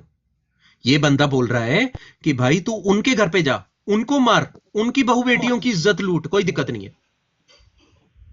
चेहरे की रौनक ही गायब है इनकी, है ही नहीं। रौनक तो छोड़ो आप, रौनक की तो क्या ही बात करूं मैं यार। अब थोड़ा सा मेकअप लगाने से, पाउडर लगाने से कोई बंदा ही रौनक नहीं आती है। खुदा का कलाम जो है वो किसी के दिल में होता है ना, जब रूहुल कुदुस एक इंसान के दिल में होता है तब उसके रौनक आती है। चेहरा देखो आप मसीहियों में, वो यहूदियों की हिमायत करते ही नहीं है। वो हमारे भाई हो ही नहीं सकते वो, ठीक है। जिसको हम मानते हैं उसको गालियां निकालते हैं वो। हम अब ये सीधा तलमूद में चला जाएगा। अब ये ना appeal to a authority which does not mean an authority. Appeal to authority जो है ना, एक एक्चुअली एक फैलेसी है। ये अपील टू एक ऐसी अथॉरिटी को लेके आएगा जो हमारे ऊपर अथॉरिटी नहीं है। ये बोलेगा कि देखो यहूदी जो है ना वो तलमूद से ना, बेबीलोनियन तलमूद में ना यीशु मसीह के बारे में बड़ी बड़ी बुरी बातें लिखी है, तो जिसको हम मानते हैं उनको वो बुरा बोलते हैं, इसीलिए तुम यहूदियों से नफरत करो। ओ मेरे भाई, यहूदियों की जो किताब है ना, जो उनका रिलीजियस टेक्स्ट है, उसको कहते हैं तनाक। जो उनका जो जेनेसिस से लेके मलाकी तक की किताब है। उसके अलावा यहूदियों के कमेंट्रीज हैं बहुत सारे, जैसे कि आप मिशना का उठा के देख लो, आप रबाई राशि की किताबें देख लो, ये उनकी कमेंट्रीज हैं। वो उस पे हुज्जत नहीं मानते अपने आप को। उनके लिए हुज्जत जो है वो बाइबल है, कुरान पाक नहीं है, ठीक है। उनके लिए बाइबल जो ओल्ड टेस्टमेंट है वो उन पे हुज्जत है। ये भाई साहब अपील टू अथॉरिटी कर रहे हैं यहूदियों के लिए, अपील टू अथॉरिटी, ठीक है। यीशु मसीह को, जिनका कुरानी नाम जो है वो ईसा है। यहाँ पे झूठ घुसा दिया भाई साहब आपने। रुको रुको रुको रुको रुको रुको, ऐसे मत भागो, ऐसे मत भागो, ऐसे मत भागो। देखो देखो देखो, जरा ध्यान से मसीहों सुनना। अभी यीशु मसीह जिसका कुरानी नाम ईसा है, यीशु मसीह का नाम ईसा कब से हो गया बे? कब किसने दिया यीशु मसीह का नाम ईसा? किसने दिया है यीशु मसीह का नाम ईसा? किसने डाल दिया भाई? ईसा को तो मैं जानता ही नहीं। कौन है ईसा? कहां पैदा हुआ था? उसकी माँ का नाम क्या है? माँ के बाप का नाम क्या है? माँ के भाई का नाम क्या है? माँ के बाप का नाम क्या है? क्या कौन है ये ईसा? कौन है भाई? तुम ना ये मुसलमान डिबेटरों के पास जाके डिबेट कर करके ना, तुम्हारे दिमाग में ये ईसा, हजरत ईसा बैठ के ईसा को अपने पास रखो। हमें मसीहों को ईसा की जरूरत नहीं है। वी डोंट नीड ईसा। नाज भाई, ये नीचे एक बंदा लिख रहा है कि उसने इसलिए ये कोई बात नहीं मैथ्यू भाई, अभी इसको जरा फुलफिल कर्म कंप्लीट होने तो फिर चैट को सारा पूरा दे देंगे। पहले वो सब चैट देख रहे हैं, पोलर भाई देख रहे हैं, कोई दिक्कत नहीं, उसको छोड़ दे। बात आएगी तो मैं जी बस, अगर कोई बदतमीजी गाली लिख रहा है तो उसको म्यूट कर दो, बाकी उनको लिखने को कोई दिक्कत म्यूट कर देता हूं, मैंने किया है जी।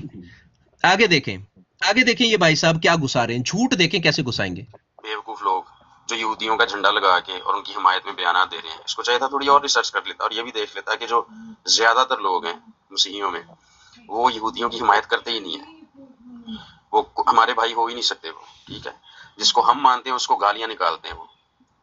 हम यीशु मसीह को, जिनका कुरानी नाम जो है वो ईसा है, यीशु मसीह जिसका कुरानी नाम ईसा है, नहीं, यीशु मसीह का कुरानी नाम ईसा नहीं है। कुरान का ईसा और खुदावंत यीशु मसीह दो अलग अलग कैरेक्टर हैं, उनका आपस में कोई रिश्ता नाता नहीं है भाई, कोई रिश्ता नाता नहीं है। ये मोहम्मद नाम के एक झूठे नबी ने जो 9 साल की बच्ची को बिस्तर पर ले जाता था, जो औरतों की चड्डियां चुराता था, जो रास्ते में चलते चलते औरतों से हिबा करने के लिए मांगता था, जो अपनी मुंह बोले बेटे की बीवी के साथ उसने निकाह किया, जिना किया, उस इंसान की बातें तुम कर रहे हो, ठीक है? उस इंसान की थियोलॉजी तुम बता रहे हो।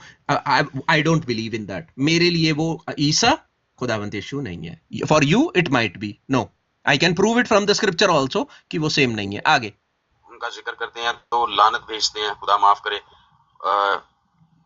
इतने तौहीनामेज़ अल्फाज इस्तेमाल करते हैं कि मैं आपको बता नहीं सकता, मैं अपने मुंह से भी अदा नहीं कर सकता। उनकी किताबों में तौहीनामेज़ बातें लिखी हैं मसीह के मुतालिक, तो ऐसे लोगों को कैसे सपोर्ट हम कर सकते हैं?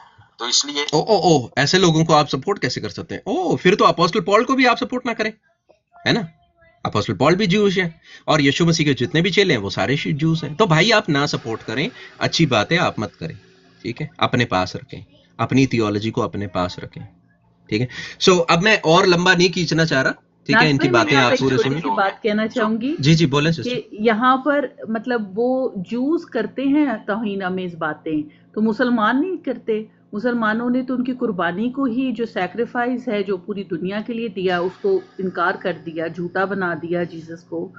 वो तौहीन नहीं है, लेकिन जूस कर रहे हैं गलत बातें। यहूदी तौहीन करते हैं तो वो तौहीन, वो बड़ी तौहीन है। पर हाँ, अगर मुसलमान अगर हैं। खुदावंत यीशु मसीह को इंसल्ट करते हैं तो ये भाई साहब बोल नहीं सकते, क्योंकि इनकी जबान में उस टाइम पे ताला लग जाता है, क्योंकि ये मुसलमानों से डरते हैं। इनको डर लगता है बोलने में, और कोई रीजन नहीं है। अगर बोल देते तो फिर बात ही खत्म हो जाती ना। मसीह को हमसे जिनका ताल्लुक है वो सब इनकी मजम्मत करते हैं, सख्त मुलामत भी करते हैं और इनको बिल्कुल सपोर्ट नहीं करते, ठीक है? तो इस तरह खामखा इंतशारी वीडियो बनाने का कोई तुक नहीं है, कोई जवाज नहीं है। आप सबको एक ही ब्रश के साथ पेंट जो कर रहे हैं ना, वो ना आप करें, इसलिए क्योंकि सब मसीही जो हैं वो इसराइल या यहूदियों के हमायती कोई नहीं है। जो बेवकूफ़ हैं, थोड़े से हैं, ज़्यादा नहीं है, बेवकूफ़ हैं, उनको आप बुनियाद बनाकर सबको उसी ब्रश से जो है वो पेंट ना करें, ठीक है? तो वो हमारी नुमाइंदगी नहीं करते। जो इस तरह भाई गिड़गिड़ाना बंद कर भाई, आंसू दिख रहे हैं मुझे तेरे। लिटरली मुझे समझ में आ रहा है कि भाई तू अंदर से, तूने जैकेट और ये जो सब कुछ पहना हुआ है, पर मुझे लग रहा है बहुत पसीने निकल रहे हैं आपके। आप ये बोलते हुए आपके लिटरली पसीने निकल रहे हैं मेरे प्यारे भाई, आपके पसीने छूटते हुए हमें नजर आ रहे हैं। यू आर अफ्रेड, आप कावर्ड हो, आप एक बुज़िल हो जो कावर्डनेस दिखा रहा है, और मसीह ने हमें कावर्डनेस नहीं सिखाया, ठीक है? तो प्लीज आप ये बातें अपने पास ही रखें, ठीक है? मैंने हिस्टोरिकली एविडेंसेस मैंने बताई कि कैसे ये पूरा का पूरा जो थियोलॉजी है ये कहाँ से शुरू हुआ, कैसे शुरू हुआ, और बाद में इसको जो है वो सही कैसे किया गया, मसीहों ने इसको कैसे सही किया, सारी चीजें। इवन जो डिफरेंट चर्च डिनोमिनेशंस हैं उन्होंने अपनी थियोलॉजी में इसको सही किया, ठीक है? अब ईसा भाई, अगर मैं आपका स्टेटमेंट ले भी लूं तो आपके स्टेटमेंट के हिसाब से सुलेमान भाई ने ये स्टेटमेंट इसीलिए दिया, मैथ्यू सुलेमान ने, कि पाकिस्तान में मसीहों को कोई जो है ऑपरेशन ना हो या मारे पीटे नहीं। तो पाकिस्तान में तो मसीहों को वैसे भी मारा पीटा जा रहा है, आपके घर की बहू बेटियों को तो वैसे भी उठा के लेके जाया जा रहा है। तो इसमें कौन सी नई बात जो है वो इनके बोलने से क्या हो जाएगी? ऐसा क्या हो जाएगा जिसकी वजह से ये झूठ बोलेंगे, और जब झूठ बोलेंगे तो उसकी वजह से सच्चाई जो है वो छिप जाएगी? Is it possible? False teaching Nazreen भाई, सिर्फ झूठ नहीं, फॉल्स टीचिंग, गलत तालीम दे रहे हैं बाइबल के मुताबिक। आप चुप करके बैठे हैं, आप ना करें, इस बाइबल को लाओ बीच में।